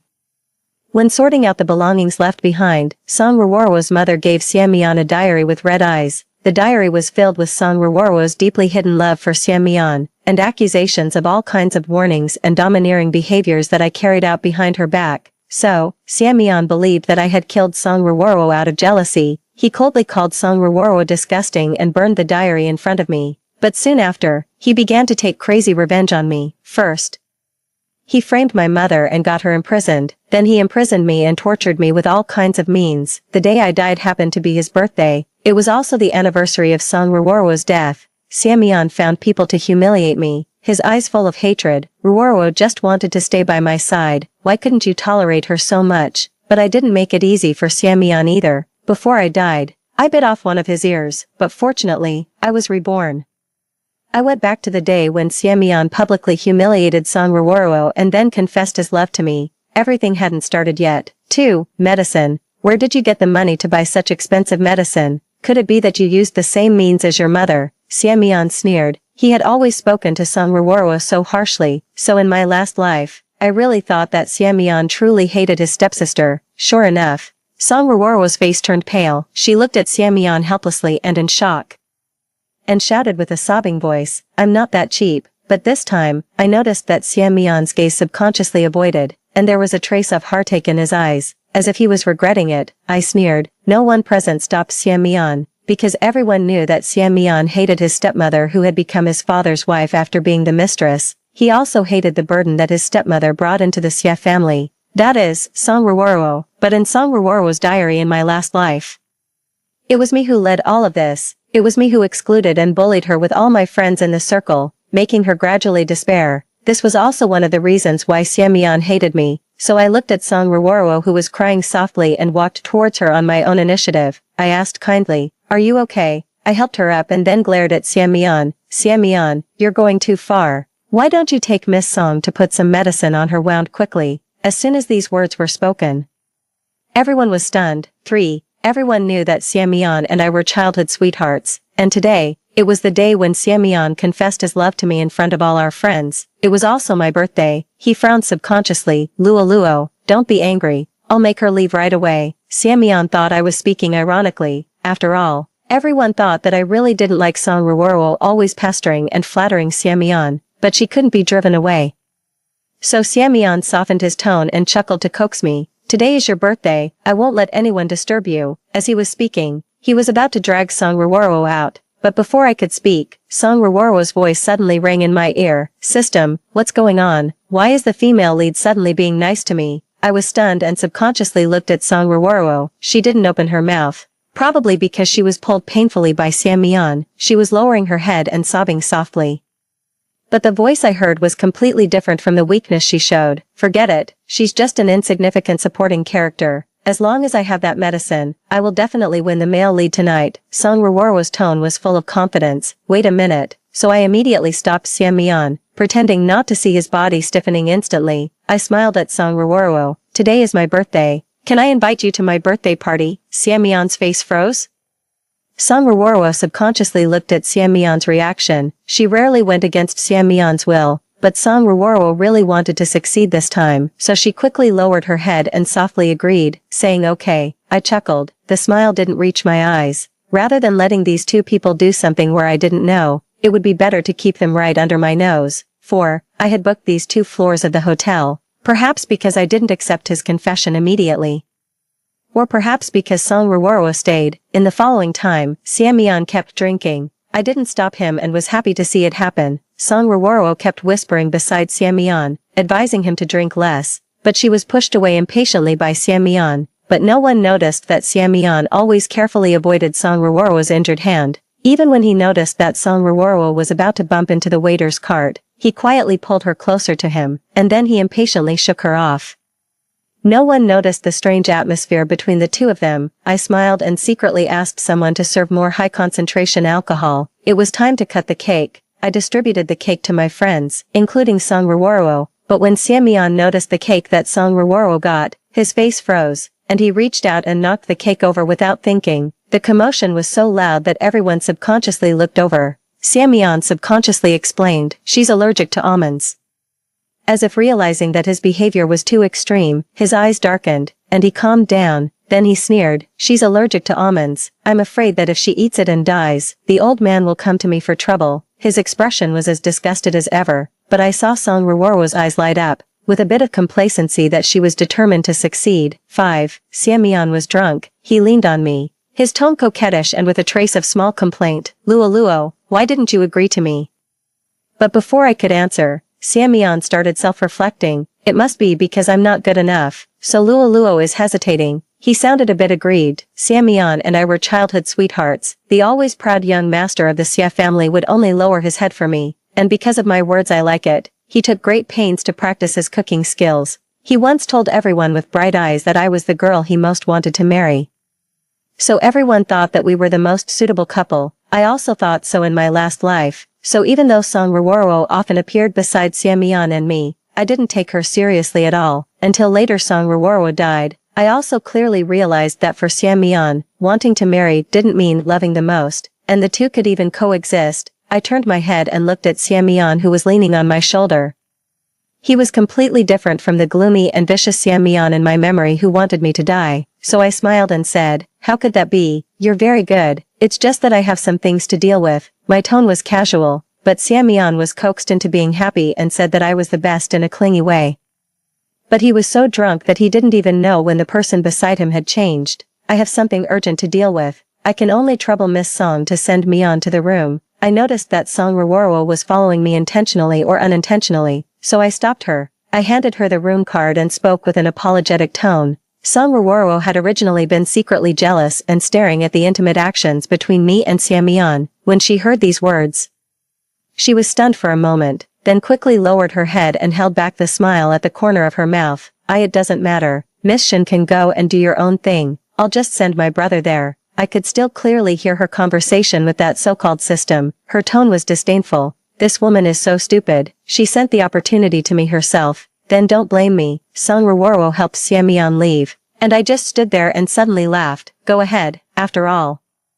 I also gave a big gift. 6. I went back to the room and immediately took a shower, and then threw away the clothes that had been touched by Xiamian. The ambiguous sounds in the video didn't stop. The medicine given by that so-called system was indeed somewhat effective. At first, Xiamian mistook Song Ruoro for me, but he quickly sobered up. He subconsciously pinched Song Ruoro's neck with disgust and shock, but when she shed weak and pitiful tears, he hesitated and let go of his hand, and let out a muffled groan with a flushed face. This gave Song Ruoro the opportunity to continue, so the scolding and crying gradually turned into ambiguous gasps. I glanced at it and then turned my eyes away in disgust. Later, as soon as I got up, the door was banged. The sound was urgent, as if it was accidentally bumped into. I opened the door to take a look and only saw a figure leaving in a hurry. It was as if there was some fierce beast chasing behind. I couldn't see it after it turned the corner, but that familiar figure made me widen my eyes suddenly. Before I died in my last life, I also saw someone desperately pushing everyone aside and running towards me, but I was in so much pain that I didn't see clearly who it was. At my feet lay a beautifully wrapped birthday gift. Quietly, without thinking, I chased after it and took out my phone, trying to control the trembling in my voice. "Help me stop someone." 7.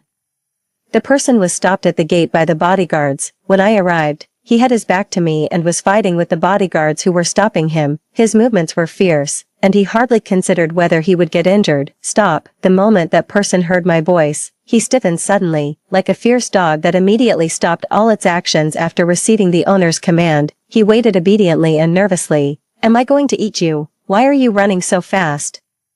I walked forward quickly, angry and anxious, but the words I wanted to use to educate him got stuck suddenly when I saw the familiar attire. I widened my eyes. Xie Shishu, the illegitimate son of the Xie family. After being recognized by me, Xie Shishu almost instinctively lowered the brim of his hat. He turned around in a panic and confusion, and his voice faintly carried a choking plea. "Why you don't look at me, please?" So I stopped all my movements. "Why can't I look at you?" As soon as the words were spoken, Xie Shishu's overly thin back stiffened suddenly. After a long while, I heard this person speak extremely difficultly. Each word seemed to be squeezed out desperately from his chest, and it carried a gentle despair. "Ugly. I'll scare you." This time, it was my turn to be stunned. 8. I wasn't familiar with Xie Shishu, probably because he was an illegitimate son. Xie Shishu was so dull that he could be called gloomy. He had a completely different personality from the popular Xian Mian, the figure in my memory who desperately tried to save me gradually faded away, and I suddenly wasn't sure if Xie Shishu was that person. After all, I had only spoken a few words to Xie Shishu, and our relationship wasn't deep, so I pursed my lips and thanked him. Thank you for the birthday gift. Xie Shishu panicked, and even his back showed a bit of uneasiness. He lowered his head and said very softly, and no need to thank me. I noticed that the earlobe hidden under the black broken hair instantly turned red as if it was about to bleed, but in my last life, I heard that Xie Shishu was ruthless in his methods, and several times he almost pulled Xie Mian down from the position of the heir of the Xie family, but this person always seemed to lack a bit of luck. However, at that time, I hadn't had any contact with Xie Shishu for a long time, so I stopped Xie Shishu who was about to leave. Xie Shishu, let's cooperate. I have to make Xie Mian's life worse than death. But the Xie family is a huge entity. Businessmen pursue profit. The Xie family is that profit. I thought that Xie Shishu was capable and could disguise himself in the Xie family for so long. He probably wouldn't agree to my invitation immediately, but I didn't guess the reason why he refused me. The thin and weak teenager still didn't turn around, but the hand hanging by his side clenched and then loosened. Finally, he said in a small and aggrieved voice, but I don't have any money left. 9. I don't have any money left. I had a dream. In the dream, the voice of a child overlapped with that of Xie Shishu, but that child was not ugly at all. On the contrary, he was very good-looking. His amber eyes looked at me timidly. He said in a small and uneasy voice, I don't have any money left. Can I still play with you? Of course. I heard my young self answer like this, then I playfully pinched the child's face. After pinching it red, I seriously emphasized, but we're not just playing, we're collaborating on something big. In the end, I got myself into the hands of the kidnappers. The little boy, who was as thin and weak as a beautiful chick, desperately rubbed through the ropes that bound my hands and feet and told me to run away quickly. I pulled him to run together, but he couldn't escape. The dream ended abruptly at this point, because the door of my room was knocked heavily. Accompanied by Xie Mian's hoarse voice, Luo Luo, are you in there? 10. Xie Mian had obviously just gotten out of Song Ruoro's bed and then came to find me in a hurry. He asked me indirectly. Only after finding that there was nothing abnormal did he heave a sigh of relief. I still have some things to go back and deal with first. Xie Mian spoke with an apologetic tone. He paused and then looked at me very affectionately. But Luo Luo, I still hope you can seriously consider the matter between us. I held back my nausea and lazily replied, okay. After Xie Mian left, I didn't rush back but waited quietly for a while. Not long after, the door of the room next to his opened. It was Xie Mian's friend, Xue Minghui. When he saw me, Xue Minghui couldn't help clicking his tongue several times. His tone was ambiguous. You two really had a wild time last night. I couldn't even sleep peacefully next door. Of course, he couldn't sleep peacefully. After all, I specifically arranged a room with the worst sound insulation for those two people. I sneered and frowned, pretending not to understand. What do you mean by having a wild time? I was very tired yesterday and went straight to bed as soon as I got back to my room. Xue Minghui realized something was wrong belatedly, and his face froze, before he could speak.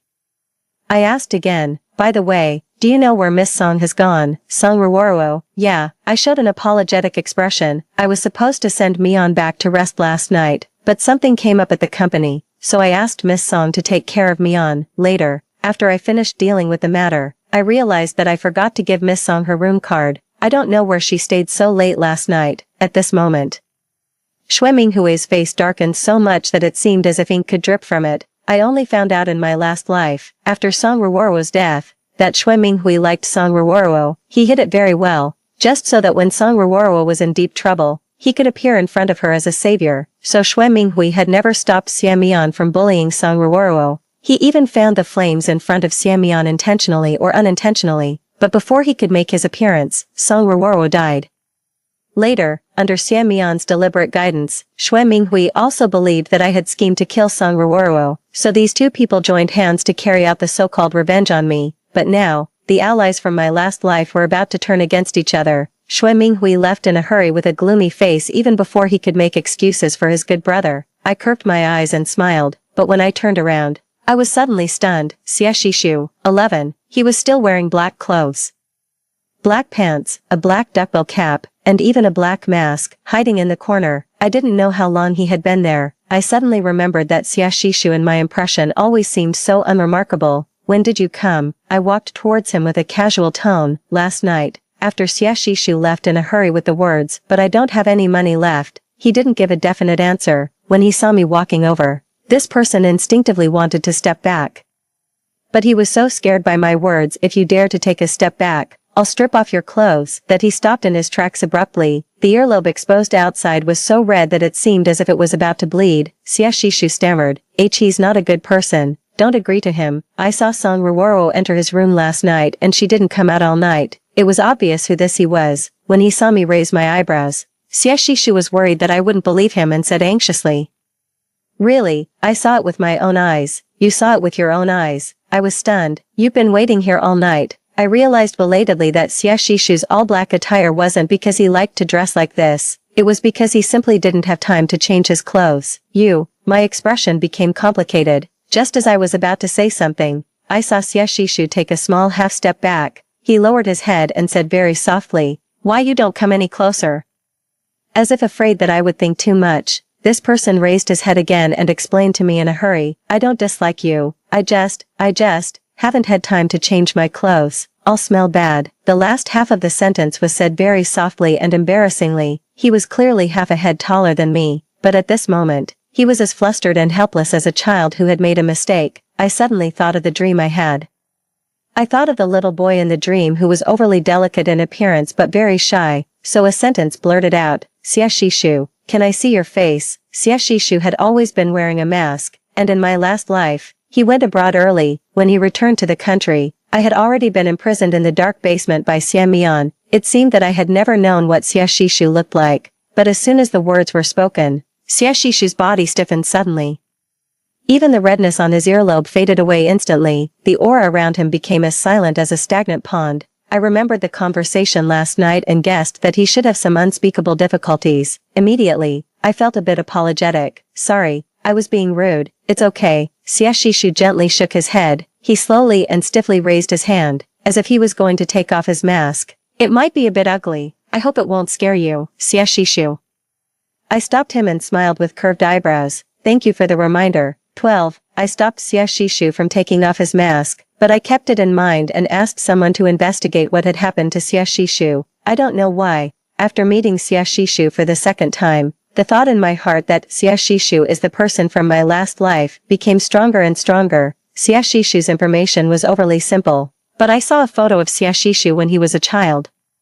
He looked exactly the same as the boy in my dream, but I don't know why. I had no impression of this face at all. So I thought of the kidnapping in my dream again. You were kidnapped when you were a child, and later Xie Mian brought you back. Xie Mian, I was stunned and didn't react for a moment. Why don't I have any impression of this? You had a serious illness after you came back. At that time, you were still young, so it's normal not to remember these things.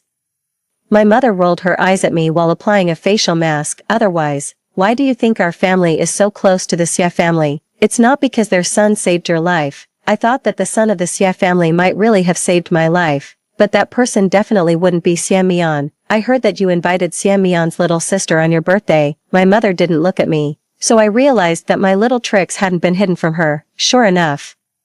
The next second my mother clicked her tongue. You're still young. In the end, it's your mother who has to clean up your mess. I touched my nose guiltily and didn't dare to say anything. She didn't say much either. And she didn't ask me what had happened between Xie Mian and me. She just said casually before leaving, I think a piece of land in the Xue family's hands is quite good. It's a pity that the kid from the Xie family took it first by relying on some favor. However, this thing called favor will be exhausted sooner or later, and it's not worth much. I understood. I smiled at my mother and said, I see. 13. Xie Mian probably had dealt with Song Ruoro's matter. He began to be more and more attentive to me and occasionally showed a bit of eagerness. Song Ruoro didn't appear in front of me again, but unexpectedly, a few days later, she got together with Xue Minghui. Thanks to this strange mind-reading ability, I pieced together the truth that I hadn't known in my last life. Song Ruoro was a so-called task performer. The purpose of her coming to this world was to collect the love value of the male lead. She could leave once the task was completed. Unfortunately, the last time she was too eager for quick success and gave Xie Mian the medicine. Not only did it not increase Xie Mian's love value for her, but it also almost made Xie Mian and Xue Minghui turn against each other. A woman who wasn't loved enough at present was naturally not as important as a cooperation worth hundreds of millions. In order to appease Xue Minghui and also to stimulate Xie Mian, Song Ruoro agreed to Xue Minghui's pursuit, but Xue Minghui was originally a suspicious person. Coupled with the fact that he got Song Ruoro so easily now, he naturally wouldn't treat Song Ruoro very well. Song Ruoro called Xie Mian many times in private, but Xie Mian hung up on her in front of me, like mother, like daughter. Xie Mian sneered, but there was a fierce look in his eyes. I'm afraid she's long wanted to use me as a stepping stone. It's really hard for this woman to have pretended in front of me for so long. When saying these words, Xie Mian had been secretly observing my expression, but I knew that this was just an illusion that Xie Mian wanted me to see. Not long after Xue Minghui and Song Ruoro officially announced their relationship, I received an anonymous email. In the video, Song Ruoro and Xie Mian were pulling and tugging at each other. Judging from the surrounding environment, it should be the time when Song Ruoro attended the charity dinner as Xue Minghui's female companion. The person filming was at a distance, and it was impossible to hear clearly what Song Ruoro and Xie Mian were saying in the video. That person probably also realized this, so he used a voice changer to dub it for me in a serious manner. It was somewhat comical. Xie Mian pinched Song Ruoro's neck. The person dubbed, "Is it fun to use me as a stepping stone, Song Ruoro? Aren't you really afraid that I'll play with you until you die?" In fact, Xie Mian had said a lot, but I guessed it wasn't anything good, so the person who dubbed just vaguely skipped over it. Song Ruoro didn't resist either. She just tilted her head slightly and looked at Xie Mian stubbornly with her red eyes. Xie Mian fell for this. When I was imprisoned in my last life, Xie Mian recalled this delicate yet strong appearance of Song Ruoro in front of me countless times. He called me a poisonous woman and said that my love for him made him feel disgusted, but from beginning to end, it was Xie Mian who had been pursuing me. Sure enough, in the video, Xie Mian released his hand hesitantly.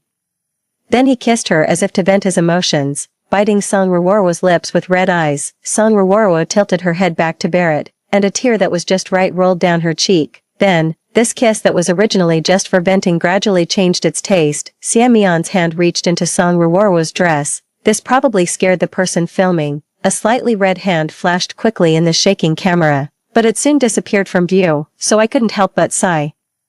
It turned out that when some people were shy, their whole bodies could turn red. The camera focused on Xie Mian and Song Ruoro again. Both of them still had some rationality left. Song Ruoro finally sobbed and explained that she had done this to ensure the cooperation between the Xie family and the Xue family could proceed. This explanation stunned Xie Mian, especially when Song Ruoro revealed the red marks on her thighs. Xie Mian completely lost control of his furious emotions. He said, "Do you think I'll believe you?" But under Song Ruoro's intentional or unintentional seduction, he completely fell apart. It was not until someone came that the two of them reluctantly separated. Then they left one after another, pretending that nothing had happened. It was at that charity dinner that Xie Mian bought an expensive pink diamond. When donating to the charity home, Xie Mian also said affectionately to the camera, "The girl I like has the kindest heart. And I also hope she will like the gift I gave her." Everyone tacitly assumed that Xie Mian was talking about me. Even though I wasn't present, many of my acquaintances sent their blessings in advance. And now, Xie Mian was holding that pink diamond and confessing his love to me. This time, he didn't ask his friends to witness it, saying that he didn't want to be disturbed by other irrelevant people. So I lowered my eyes and looked at it for a while, then curved my lips. Okay, 14.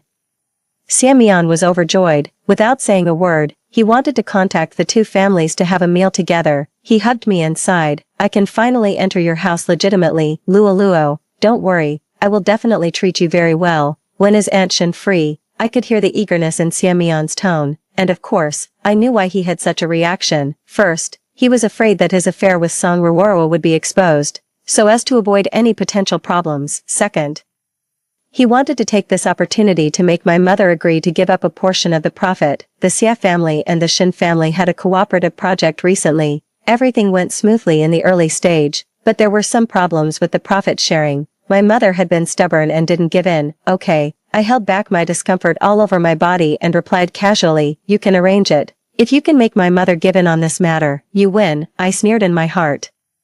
But Xie Mian mistakenly thought that I would be on his side and was immediately overjoyed. While he went to the kitchen, I posted a status on my social media. "Thank you, my dear, for the gift. I like it very much." The attached picture was the pink diamond that Xie Mian had bought. I knew that Song Ruoro had been paying attention to all my updates. Sure enough, she was the first to send her blessings. And then a long string of wish you two a long and happy relationship followed. Until an account with a black profile picture liked my status and then quickly unliked it. I couldn't help laughing. It was Xie Shishu. He was used to liking all my social media updates but never left any comments, so I found his WeChat ID and sent him a message. On such a happy day, shouldn't you buy me a bouquet of flowers to celebrate? I saw the chat box continuously showing typing but didn't receive a reply for a long time. I could probably guess how torn he was. I smiled and put down my phone. Just then, Xiamian came out of the kitchen, looking a bit anxious, but when he saw me, he furrowed his brows and said apologetically, Luo, something has come up at the company. I might not be able to stay with you any longer. I have to go back and deal with it first. I showed my understanding considerately, so Xiamian left in a hurry. Not long after, my social media feed refreshed. The latest post was from Song Ruoro. I have a fever, feeling so uncomfortable, but those who love you will come to your side no matter how far away they are. Red heart. The attached pictures were a big heart emoji and a censored screenshot of a shared location. Soon, someone asked her what was wrong in the comments. I sneered, took a screenshot without hesitation, and added the video of Song Ruoro and Xiamian's affair on my birthday. I was about to have someone send them all to Xue Minghui, who was on a business trip abroad, but I hesitated just before sending them. Just then, a new WeChat message popped up. Should I send it to your home? But I seem to not know where you live. I could feel his caution and grievance even through the screen. 15. Xie Shishu arrived later than I expected. I thought he couldn't find the way, but I was stunned the moment I opened the door. He was holding a huge money tree. With his face hidden behind the leaves, he explained carefully, you said before that you liked money trees better. I did say that. I said it casually when a boy in high school confessed his love to me with a bouquet of flowers. But who would be so silly as to give a girl a money tree? I was amused. Didn't I ask you to bring flowers? Actually, money trees can also bloom. Xie Shishu's voice got softer and softer, sounding a bit guilty. But I remember money trees rarely bloom. I laughed, teasing him on purpose. I can't take care of such a big money tree. I can take care of it for you, Xie Shishu replied instinctively, but then he froze as soon as the words came out. He quickly explained, no, I mean, yeah, I know you didn't mean to use taking care of the money tree as an excuse to come to my house. I stepped aside to let him in, but Xie Shishu just stood at the door, not moving. What's wrong? Xiamian didn't say anything. His eyes slowly landed on a pair of men's slippers at the door. After a long while, he said haltingly, Xiamian isn't suitable for you. I then realized that he must have mistaken these slippers as ones I prepared for Xiamian. In fact, I hated everything that Xiamian had touched. I had already found a new tenant for the apartment Xiamian had been to, but I didn't explain further. Instead, I tilted my head and asked him, then what's your identity to tell me something like this? Xie Shishu opened his mouth but couldn't say anything. I waited patiently. Unexpectedly, after a long silence, Xie Shishu put down the money tree, rubbed his hands until they turned red, and then carefully tugged at my sleeve. The tall boy, over 1.8 meters, stood in front of me with his head lowered, exuding a sense of obedience. He said, I can get plastic surgery. I'm sure I'll be more handsome than Xiamian after that. And I'm more obedient than him, so, can you stop liking him? The last sentence was said very softly. It left me stunned and speechless. After a long while, I finally found my voice. Xie Shishu, take off your mask. 16. I was prepared for the possibility that Xie Shishu might have grown less good looking as he got older, but not only did he not, his features had become even more delicate. The only flaw, if there was one, was the scar that extended from under his left eye to the end of his eyebrow. That scar also appeared in my dream. It was from when Xie Shishu was slashed by a thug's knife while protecting me to escape. A little deeper, and his left eye would have been blinded. Seeing me staring at his left eye, Xie Shishu instinctively turned his head, revealing his perfectly delicate right half of the face. He said softly, the scar can be removed. Xie Shishu, I called him, who said you're ugly. Xie Shishu was taken aback and replied obediently, a lot of people. Who started it? Xiamian, just as I expected. Xiamian had always hated Xie Shishu, but he couldn't get rid of him, because Xie Shishu's mother was a mentally ill person. She committed suicide after sending Xie Shishu to the Xie family, and this incident caused quite a stir at that time, so Xiamian could only suppress Xie Shishu in various ways. He called Xie Shishu ugly. He called Xie Shishu a good for nothing. He said Xie Shishu was just like his mother, a lunatic. My chest felt stuffy, and anger burned inside me. But I remained calm on the surface. He said I'm so ugly that I'd scare you, so he told me not to show up in front of you, Xie Shishu added, carefully observing my expression. Xie Mian indeed wouldn't want Xie Shishu around because he needed to fabricate the story of saving my life, I thought expressionlessly, but Xie Shishu mistook my silence for disbelief. The light in his amber eyes dimmed instantly. He asked me sadly, "Can I put my mask back on now?" "Wait a minute," Xie Shishu nodded. He seemed used to being quiet and compliant. It was hard for me to connect the person in front of me with the Xie Shishu who would later be able to compete with Xie Mian, until I asked him to raise his head and then smiled and asked, "Have you ever tried drawing on your face?" Xie Shishu's eyes widened suddenly. Then I watched as the redness in his eyes gradually spread, so I glanced at his hands resting on his knees and said deliberately, "Remember not to let your hands show in the videos next time." Xie Shishu stiffened. "Don't move, okay," Xie Shishu replied, sounding wronged. I drew a wisteria on the scar under Xie Shishu's eye. He hadn't looked in the mirror for a long time. This time, under my insistence, he looked at himself carefully in the mirror. After a while, he looked up at me. "I'm more handsome than Xie Mian." His tone was confident, with a hint of excitement. I nodded. "You've always been more handsome than Xie Mian." The redness that had just faded away reappeared on Xie Shishu's face. He quickly turned his head and changed the subject. "Do you still need those videos?" "I have other ones." I asked Xie Shishu if he wanted to cooperate. I wanted Xie Mian and Song Ruoruo to be disgraced, but the cooperation between the Shin family and the Xie family couldn't be affected. From the beginning to the end, what I wanted was not just revenge. Xie Shishu understood and was very quick-witted. "That's enough," I smiled.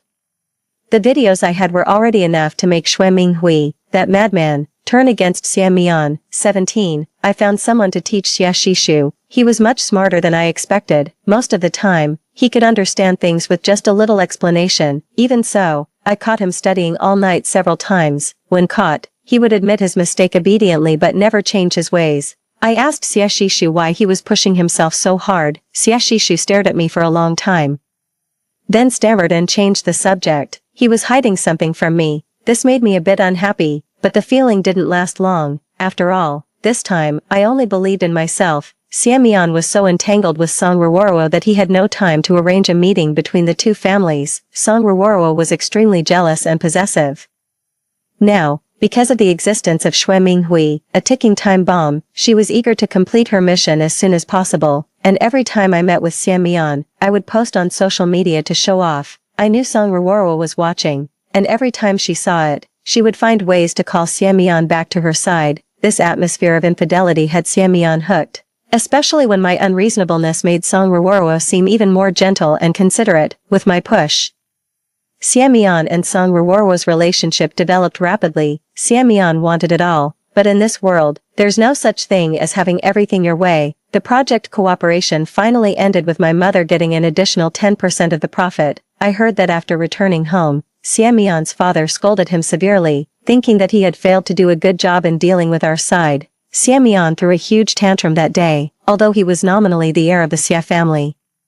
He was controlled by his father in every way and had long harbored resentment. In the last life, under the pretext of revenge, Xie Mian and Xue Minghui seized my family's business. After that, he quickly accumulated enough capital to start his own business. I knew about his ambition, so I softened my attitude for once, comforted Xie Mian, and pretended to casually mention my intention to start a business. Sure enough, Xie Mian's eyes lit up. He coaxed me to start a business with him, saying that he didn't want to rely on his family. Luo, you know my father has always been very controlling. Xie Mian frowned. If he finds out about my plans, he'll do everything to stop me. But I really want to prove myself. Luo, you'll help me, right? He looked at me expectantly, so I smiled. Of course, after all, you're my boyfriend. It was worth it to use a little money to make Xie Mian fall into eternal ruin. Xie Mian was overjoyed and wanted to stay with me that night, but I refused him with an excuse. Xie Mian wasn't angry. He left after telling me to rest well. I knew he was going to see Song Ruoruo. Xie Mian had been trained as the heir since childhood and was strictly disciplined. Song Ruoruo had opened the door to a new world for him. According to the information sent by the private detective, the two of them had recently become obsessed with various role-playing games. Xie Mian used this way to vent his emotions and was deeply addicted. This was completely different from the last life. In the last life, Xie Mian didn't have a relationship with Song Ruoruo, and without the provocation from Xue Minghui, he focused all his efforts on self-improvement. but now, with his ally turned enemy and his abilities not matching his ambitions, I was eagerly looking forward to the day when everything would come to a head. After all, the Xie family didn't have only Xie Mian as a son. 18. Xue Minghui returned to the country. The first thing he did after coming back was to find me. He was straightforward. Do you know what your boyfriend and my girlfriend have been up to? Xue Minghui didn't suspect me. Xie Shishu was skilled, and Xue Minghui couldn't trace the sender of the emails. When I saw those videos, I was so angry that I trembled all over and wanted to confront Xie Mian immediately, but Xue Minghui stopped me. He hypocritically suggested that we join forces. What do you want to do? Just wait. Xue Minghui sneered viciously. I won't let them off easily. After a long silence, I said fiercely with red eyes, I heard Xie Mian wants that piece of land in the west of the city owned by the Xue family. The Shin family can cover the Xue family's losses and offer a higher price. That piece of land was a test given to Xie Mian by his father, although the contract hadn't been signed yet. Xie Mian was determined to get it and had already started investing in construction. Now, if the Xue family went back on their word, his losses would be huge. Xue Minghui's eyes lit up immediately. Deal. He thought I was so angry that I was foolish enough to take on that mess, but he didn't know that soon, the land would be taken over by the government, bringing immeasurable benefits. I watched Xue Minghui's departing back, put away the anger on my face, and smiled instead. Xue Minghui underestimated how crazy Xie Mian could be when two rabid dogs fight. I hope Song Ruoro can still bear it. My phone vibrated. It was a message from Xie Shishu. I finished today's study tasks. Can I come to your place to check on the money tree? After a while, he tentatively sent a cat peeking out emoji, thinking of the money tree at home, which was now associated with the hope of blooming. I thought Xie Shishu had found a good excuse, but I didn't really mind. As soon as I gave my consent, Xie Shishu replied almost instantly, I'll be there right away. What would you like to eat today? I can buy groceries on the way. Xie Shishu was much better at cooking than Xie Mian, and his dishes suited my taste more. But this wasn't something he should be doing. I lowered my eyes, rubbing my phone, and refused him. I've already eaten. I happen to have something to discuss with you tonight and check your recent study progress by the way. This time, Xie Shishu took a while to reply. Okay. Then came a cat-looking, dejected emoji. I didn't reply further. While Xie Mian and Song Ruoro were immersed in their various dramatic scenarios, I followed my mother's lead, intensified my study of company operations, attended various business meetings, and expanded my network. I once thought that Ms. Shin could always protect me, until in the last life, she was framed for financial crimes by Xie Mian and imprisoned. I was powerless to support the Shin family, and in the end, all her years of hard work were swallowed up by Xie Mian and Xue Minghui, my mother, who loved beauty so much, tried every means to save me until the day she died, but I could do nothing. But this time, everything was different. 19. Xue Minghui delivered his gift at the birthday celebration of the Xie family's patriarch. The Xie family had originally planned to announce the engagement between the Xie and Shin families that day. Song Ruoro didn't show up, but no one paid much attention, until Xie Mian's phone suddenly rang. When he saw the caller ID, his face froze. He instinctively looked up and then tried to hang up the phone in a hurry, but I stopped him. Is it Ruoro? I asked, pretending to be concerned. She seems to be in a hurry. You'd better answer it. What if something's wrong? What could happen to her? She's just a troublemaker, Xie Mian said casually, not noticing the affection in his tone at all. But the people present were all shrewd. Xie Mian's father's expression changed. But he didn't say anything. I smiled. And when Xie Mian was about to hang up, I snatched the phone from him and answered the call. You should answer it. What if there's really an emergency? Mian, save me. Before she could finish, Song Ruoro's scream with a sobbing voice rang out. Xue Minghui is trying to rape me. As soon as these words came out, Xie Mian's face changed drastically. He instinctively wanted to run out, but was stopped by his father. Dad, Xie Mian's voice was filled with unhidden urgency. Ruoro is in danger. Xie Mian's father forced a smile at my mother and me, then scolded in a low voice. What danger could she be in? She and Xia Shui are boyfriend and girlfriend. They're not, Xie Mian instinctively retorted, but suddenly stopped when he noticed me. Then his eyes lit up. Luo Luo. You agree with me going, right? I had caught Xie Mian several times when Song Ruoro used various excuses to get him to go and accompany her. At first, Xie Mian would nervously explain to me, but after I magnanimously showed my understanding several times, he became more and more blatant. He even thought it was only natural. I suppressed the smile in my eyes, frowned, and shook my head. Then I kindly advised him, Uncle Xia is right, Shui Minghui and she are in a relationship.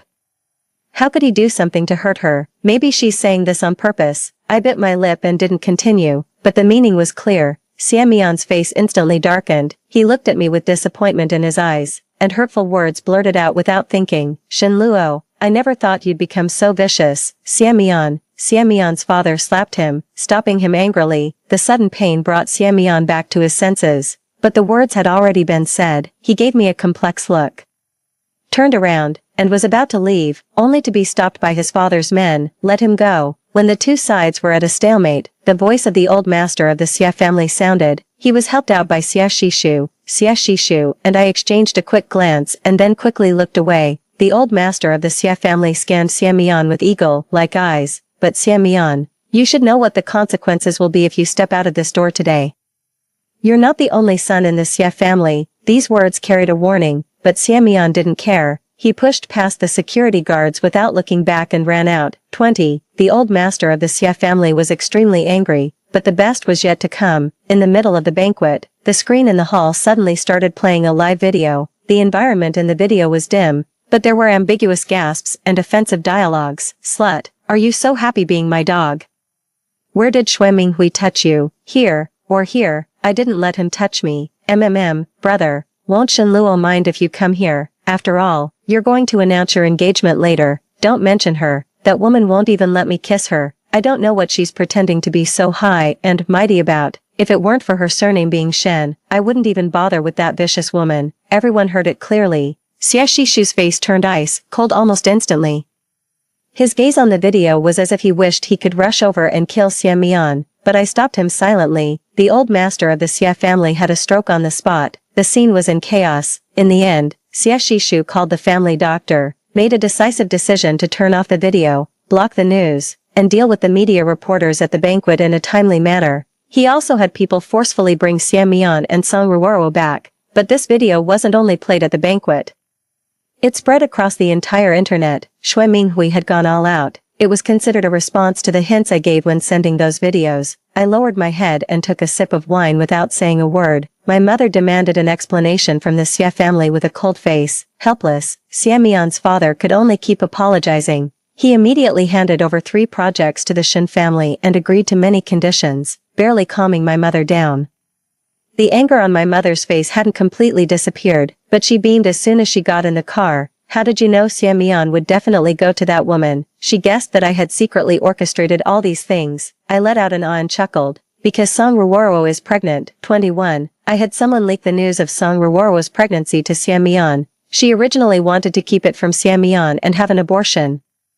Because Song Ruoro was worried that the existence of the child would affect her leaving, but Xia Mian found out, and he was extremely eager for the child, so Song Ruoro had to put aside those thoughts. But everything was just beginning. With such a huge scandal, the Xia family became the butt of many people's jokes. The old master of the Xia family was hospitalized and fell into a coma. When Xia Mian's father was overwhelmed with work, he received the bad news that the Shui family had terminated all cooperation with the Xia family, because Xia Mian had disabled Shui Minghui. It wasn't difficult to find out what Shui Minghui had done, or perhaps he deliberately wanted Xia Mian to know it was his revenge. Of course, Shui Minghui didn't spare Song Ruoro either. He found people to humiliate her when she was alone, almost causing her to have a miscarriage. But Shui Minghui didn't expect Xia Mian to go so crazy and disable him in public. The spectacle of dogs biting each other was a delight to watch. Because of this, Xia Mian's father became cautious and checked all the project documents handled by Xia Mian. Sure enough, he found obvious loopholes in several important contracts. When signing those contracts, Xia Mian hadn't been present in person because he was fooling around with Song Ruoro. Moreover, Xia Mian had secretly contacted many contacts to join his newly established company. Xia Mian's father was furious. He gave Xia Mian a choice, but relying on his ability to start a business independently, Xia Mian refused to admit his mistakes. He even moved out of the Xia family with Song Ruoro. He was certain that his father would bow his head. After all, he had been the heir of the Xia family for more than 20 years. Xia Mian had never taken Xia Shishu seriously, but this time, his father was completely disappointed in Xia Mian. It was at this moment that he remembered he had another son.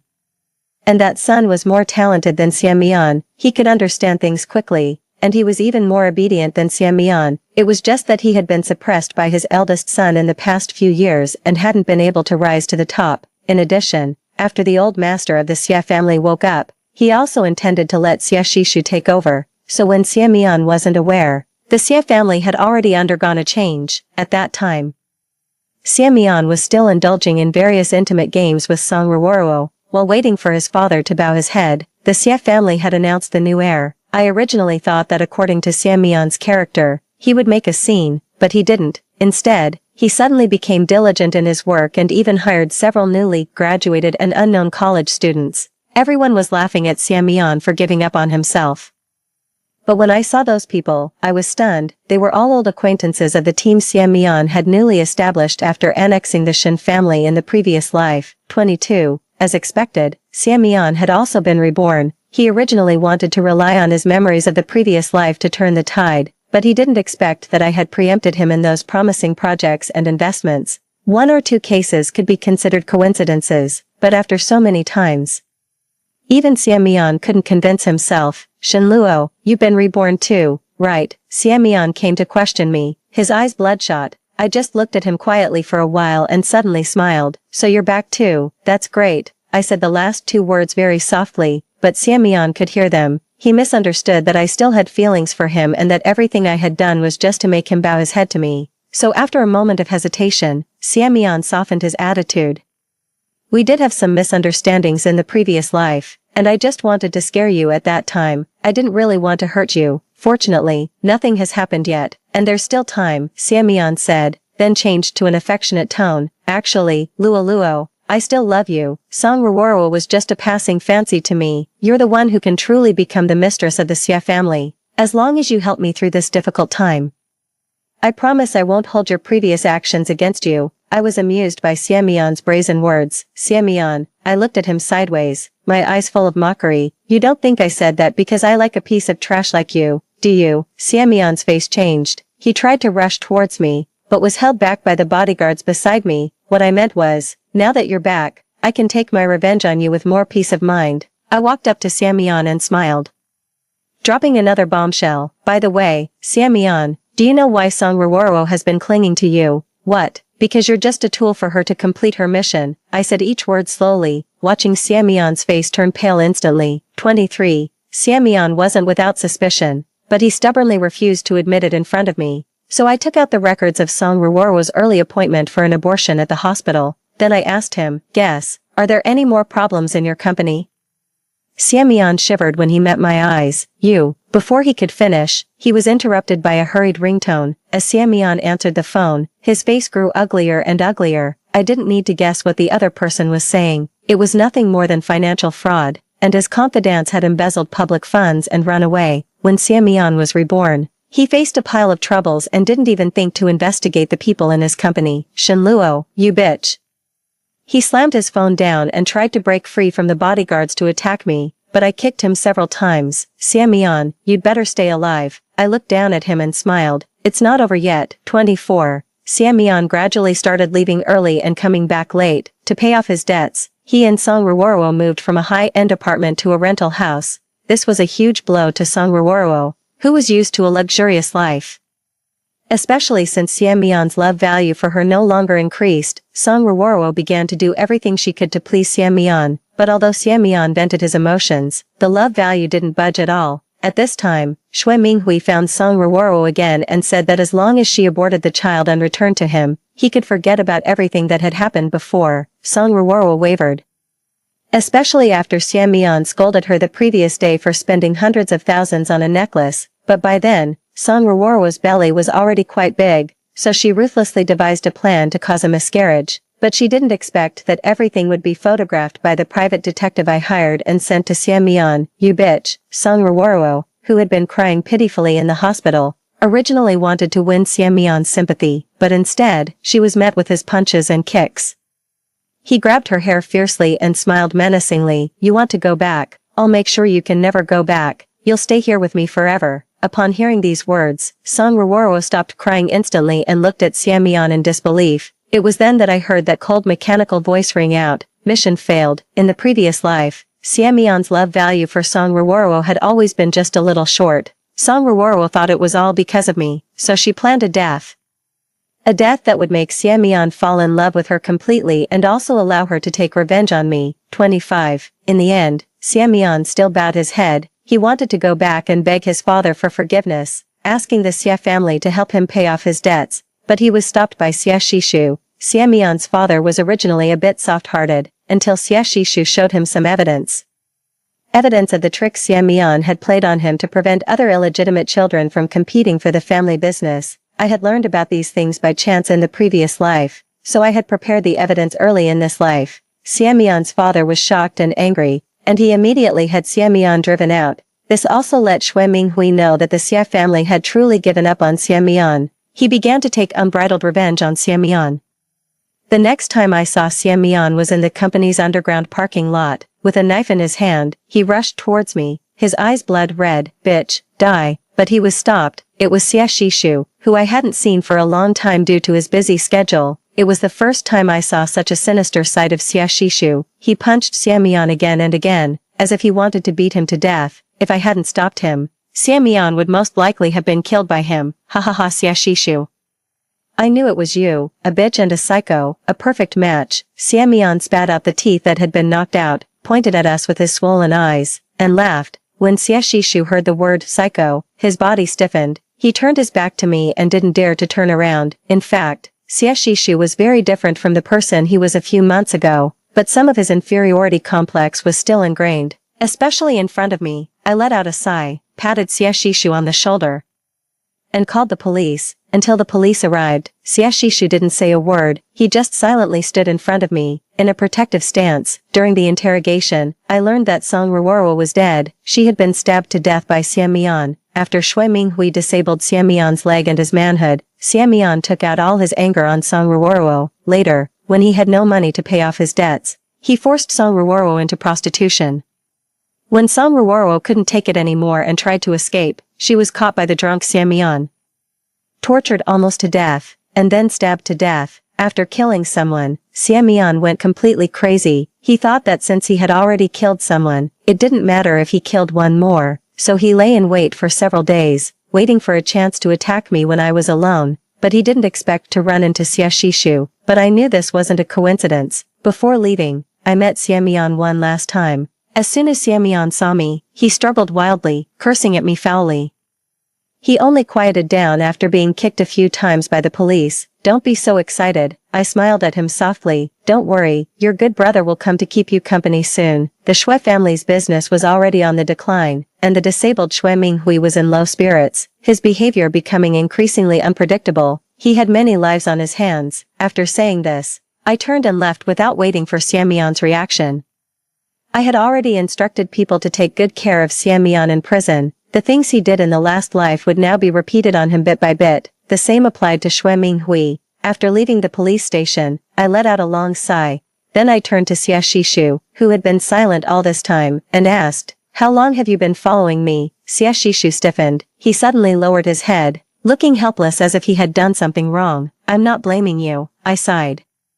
Knowing his personality, I softened my voice. "Come to think of it, I should thank you for protecting me." But Xie Shishu still didn't say a word. Then I realized something was wrong. I forced Xie Shishu to raise his head. That's when I noticed he had gritted his teeth tightly, his eyes red. I was taken aback. Xie Shishu, surely he wasn't that scared. Xie Shishu bit his teeth hard, trying not to let the tears fall. But there were too many tears in his eyes. With a slight blink, a big tear rolled down.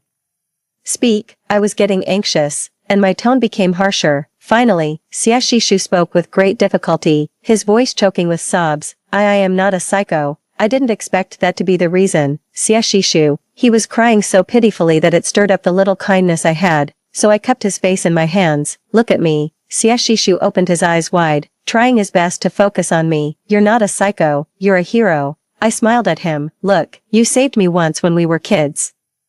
And now you've saved me again. Xie Shishu, you're clearly a hero. And you're so smart. My mom has praised you many times and even said she wished you were her child." I rarely had the patience to compliment people, but this time, in an attempt to soothe Xie Shishu, I racked my brain and said a lot of things. Even when I felt I was just rambling, Xie Shishu suddenly smiled. His eyes sparkled brightly, but the light faded quickly. He opened his mouth, hesitant. Finally, He mustered up the courage to speak. I've been having this recurring dream. I dreamt that you were horribly tortured by Xian Mian. He even found people to humiliate you. I wanted to save you, but every time, I was just a little too late. Xie Shishu's voice grew softer and softer. Seeing my stunned expression, he quickly explained, I'm really not crazy. I went to see a doctor, really. He even tried to take out the medical certificate to show me, but I stopped him. Xie Shishu.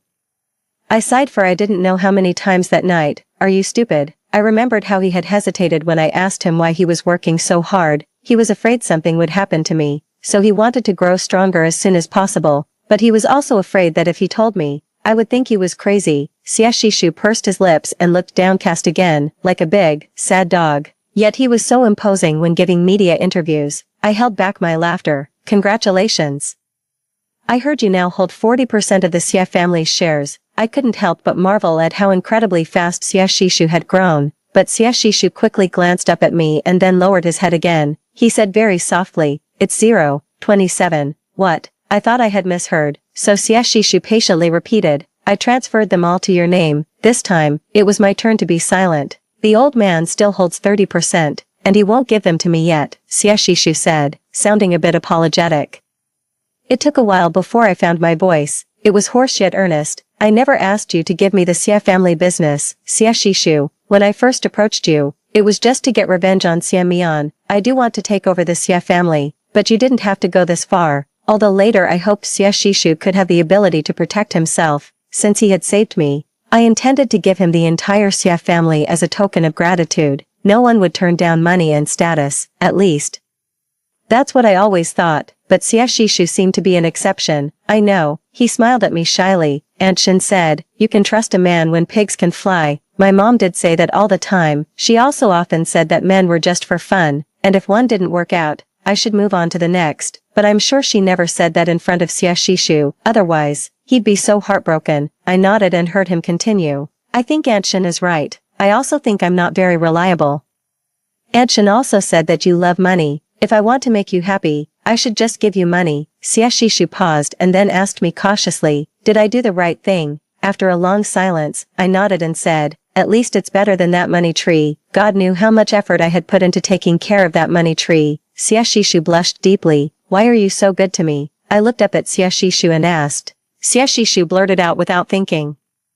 Because only you would bring me food, drive away those who bullied me, and play with me. Those were all things that happened before the kidnapping. I interrupted him, but I don't remember any of that. Xie Shishu frowned in confusion. But even after you lost your memory, you still warned those people not to bully me. You also told me that I had to become strong to avoid being bullied. He paused, his eyes shining brightly. Everything you said was right. I vaguely remembered saying those things, but back then, it was just out of momentary pity, yet Xie Shishu had remembered them all, both in this life and the last. My eyes suddenly felt a bit sore. I took a deep breath and smiled. Xie Shishu, it's hard for me to trust others, and it's even harder for me to rely on a man. For me, love is just an illusion. Only money and power are real and tangible in my hands. I will climb to a high position on my own in the future.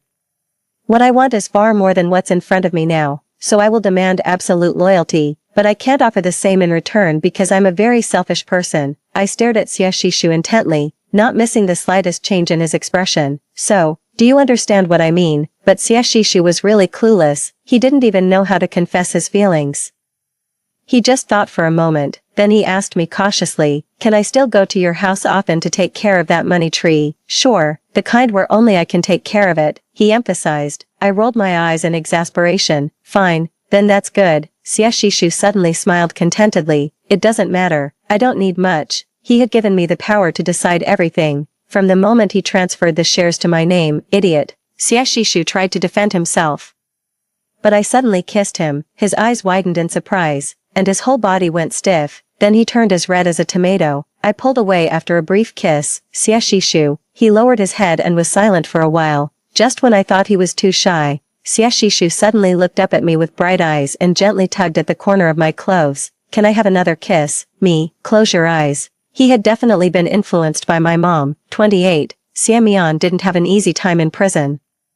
He was good looking, and there were many people with special preferences in prison. Before long, Xian Mian was tortured so badly that he was almost paralyzed and had to be sent to the hospital. He tried to escape but was caught. He also tried to feign madness to avoid going back, but nothing worked. Not long after, the Shui family went bankrupt. Shui Minghui was also imprisoned. I specifically arranged for him to be in the same place as Xian Mian. I heard that when the two enemies first saw each other, they were filled with hatred, but soon they became companions in misfortune. I knew Xie Shishu had a hand in this, but he was always so well behaved in front of me that even my mom couldn't help but tell me not to bully him too much. After all, even before we got married, all his wealth was already in my hands. Do I bully you? I grabbed Xie Shishu's tie and forced him to lower his head. There was a light purple wisteria painted on his beautiful eyebrows and eyes, which I had drawn on a whim last night. Later, I found out that the first time I drew on him, he cherished it so much that he didn't dare to touch it. He was even sad for a while when the paint faded. Xie Shishu obediently bent down following my pull and rubbed against me. No, Mom, look, I don't bully him. I immediately turned to protest to my mom. Get out of here. My mom rolled her eyes and waved us away in disgust.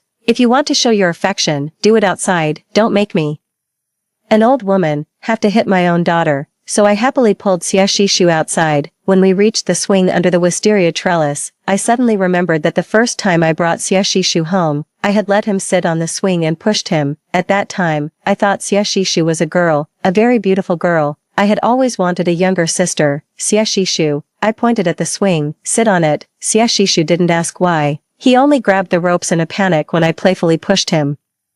He instinctively turned his head to look at me but froze when he felt a kiss land on his cheek. He subconsciously looked towards the house, worried that my mom might see. I held back my laughter. Xie Shishu, let's cooperate one more time. Xie Shishu's eyelashes trembled, and he said slowly, but I don't have any money left. It seemed that he was always broke in front of me. When we were kids, I tricked away all his money. Now, he had voluntarily given all his money to me. It doesn't matter.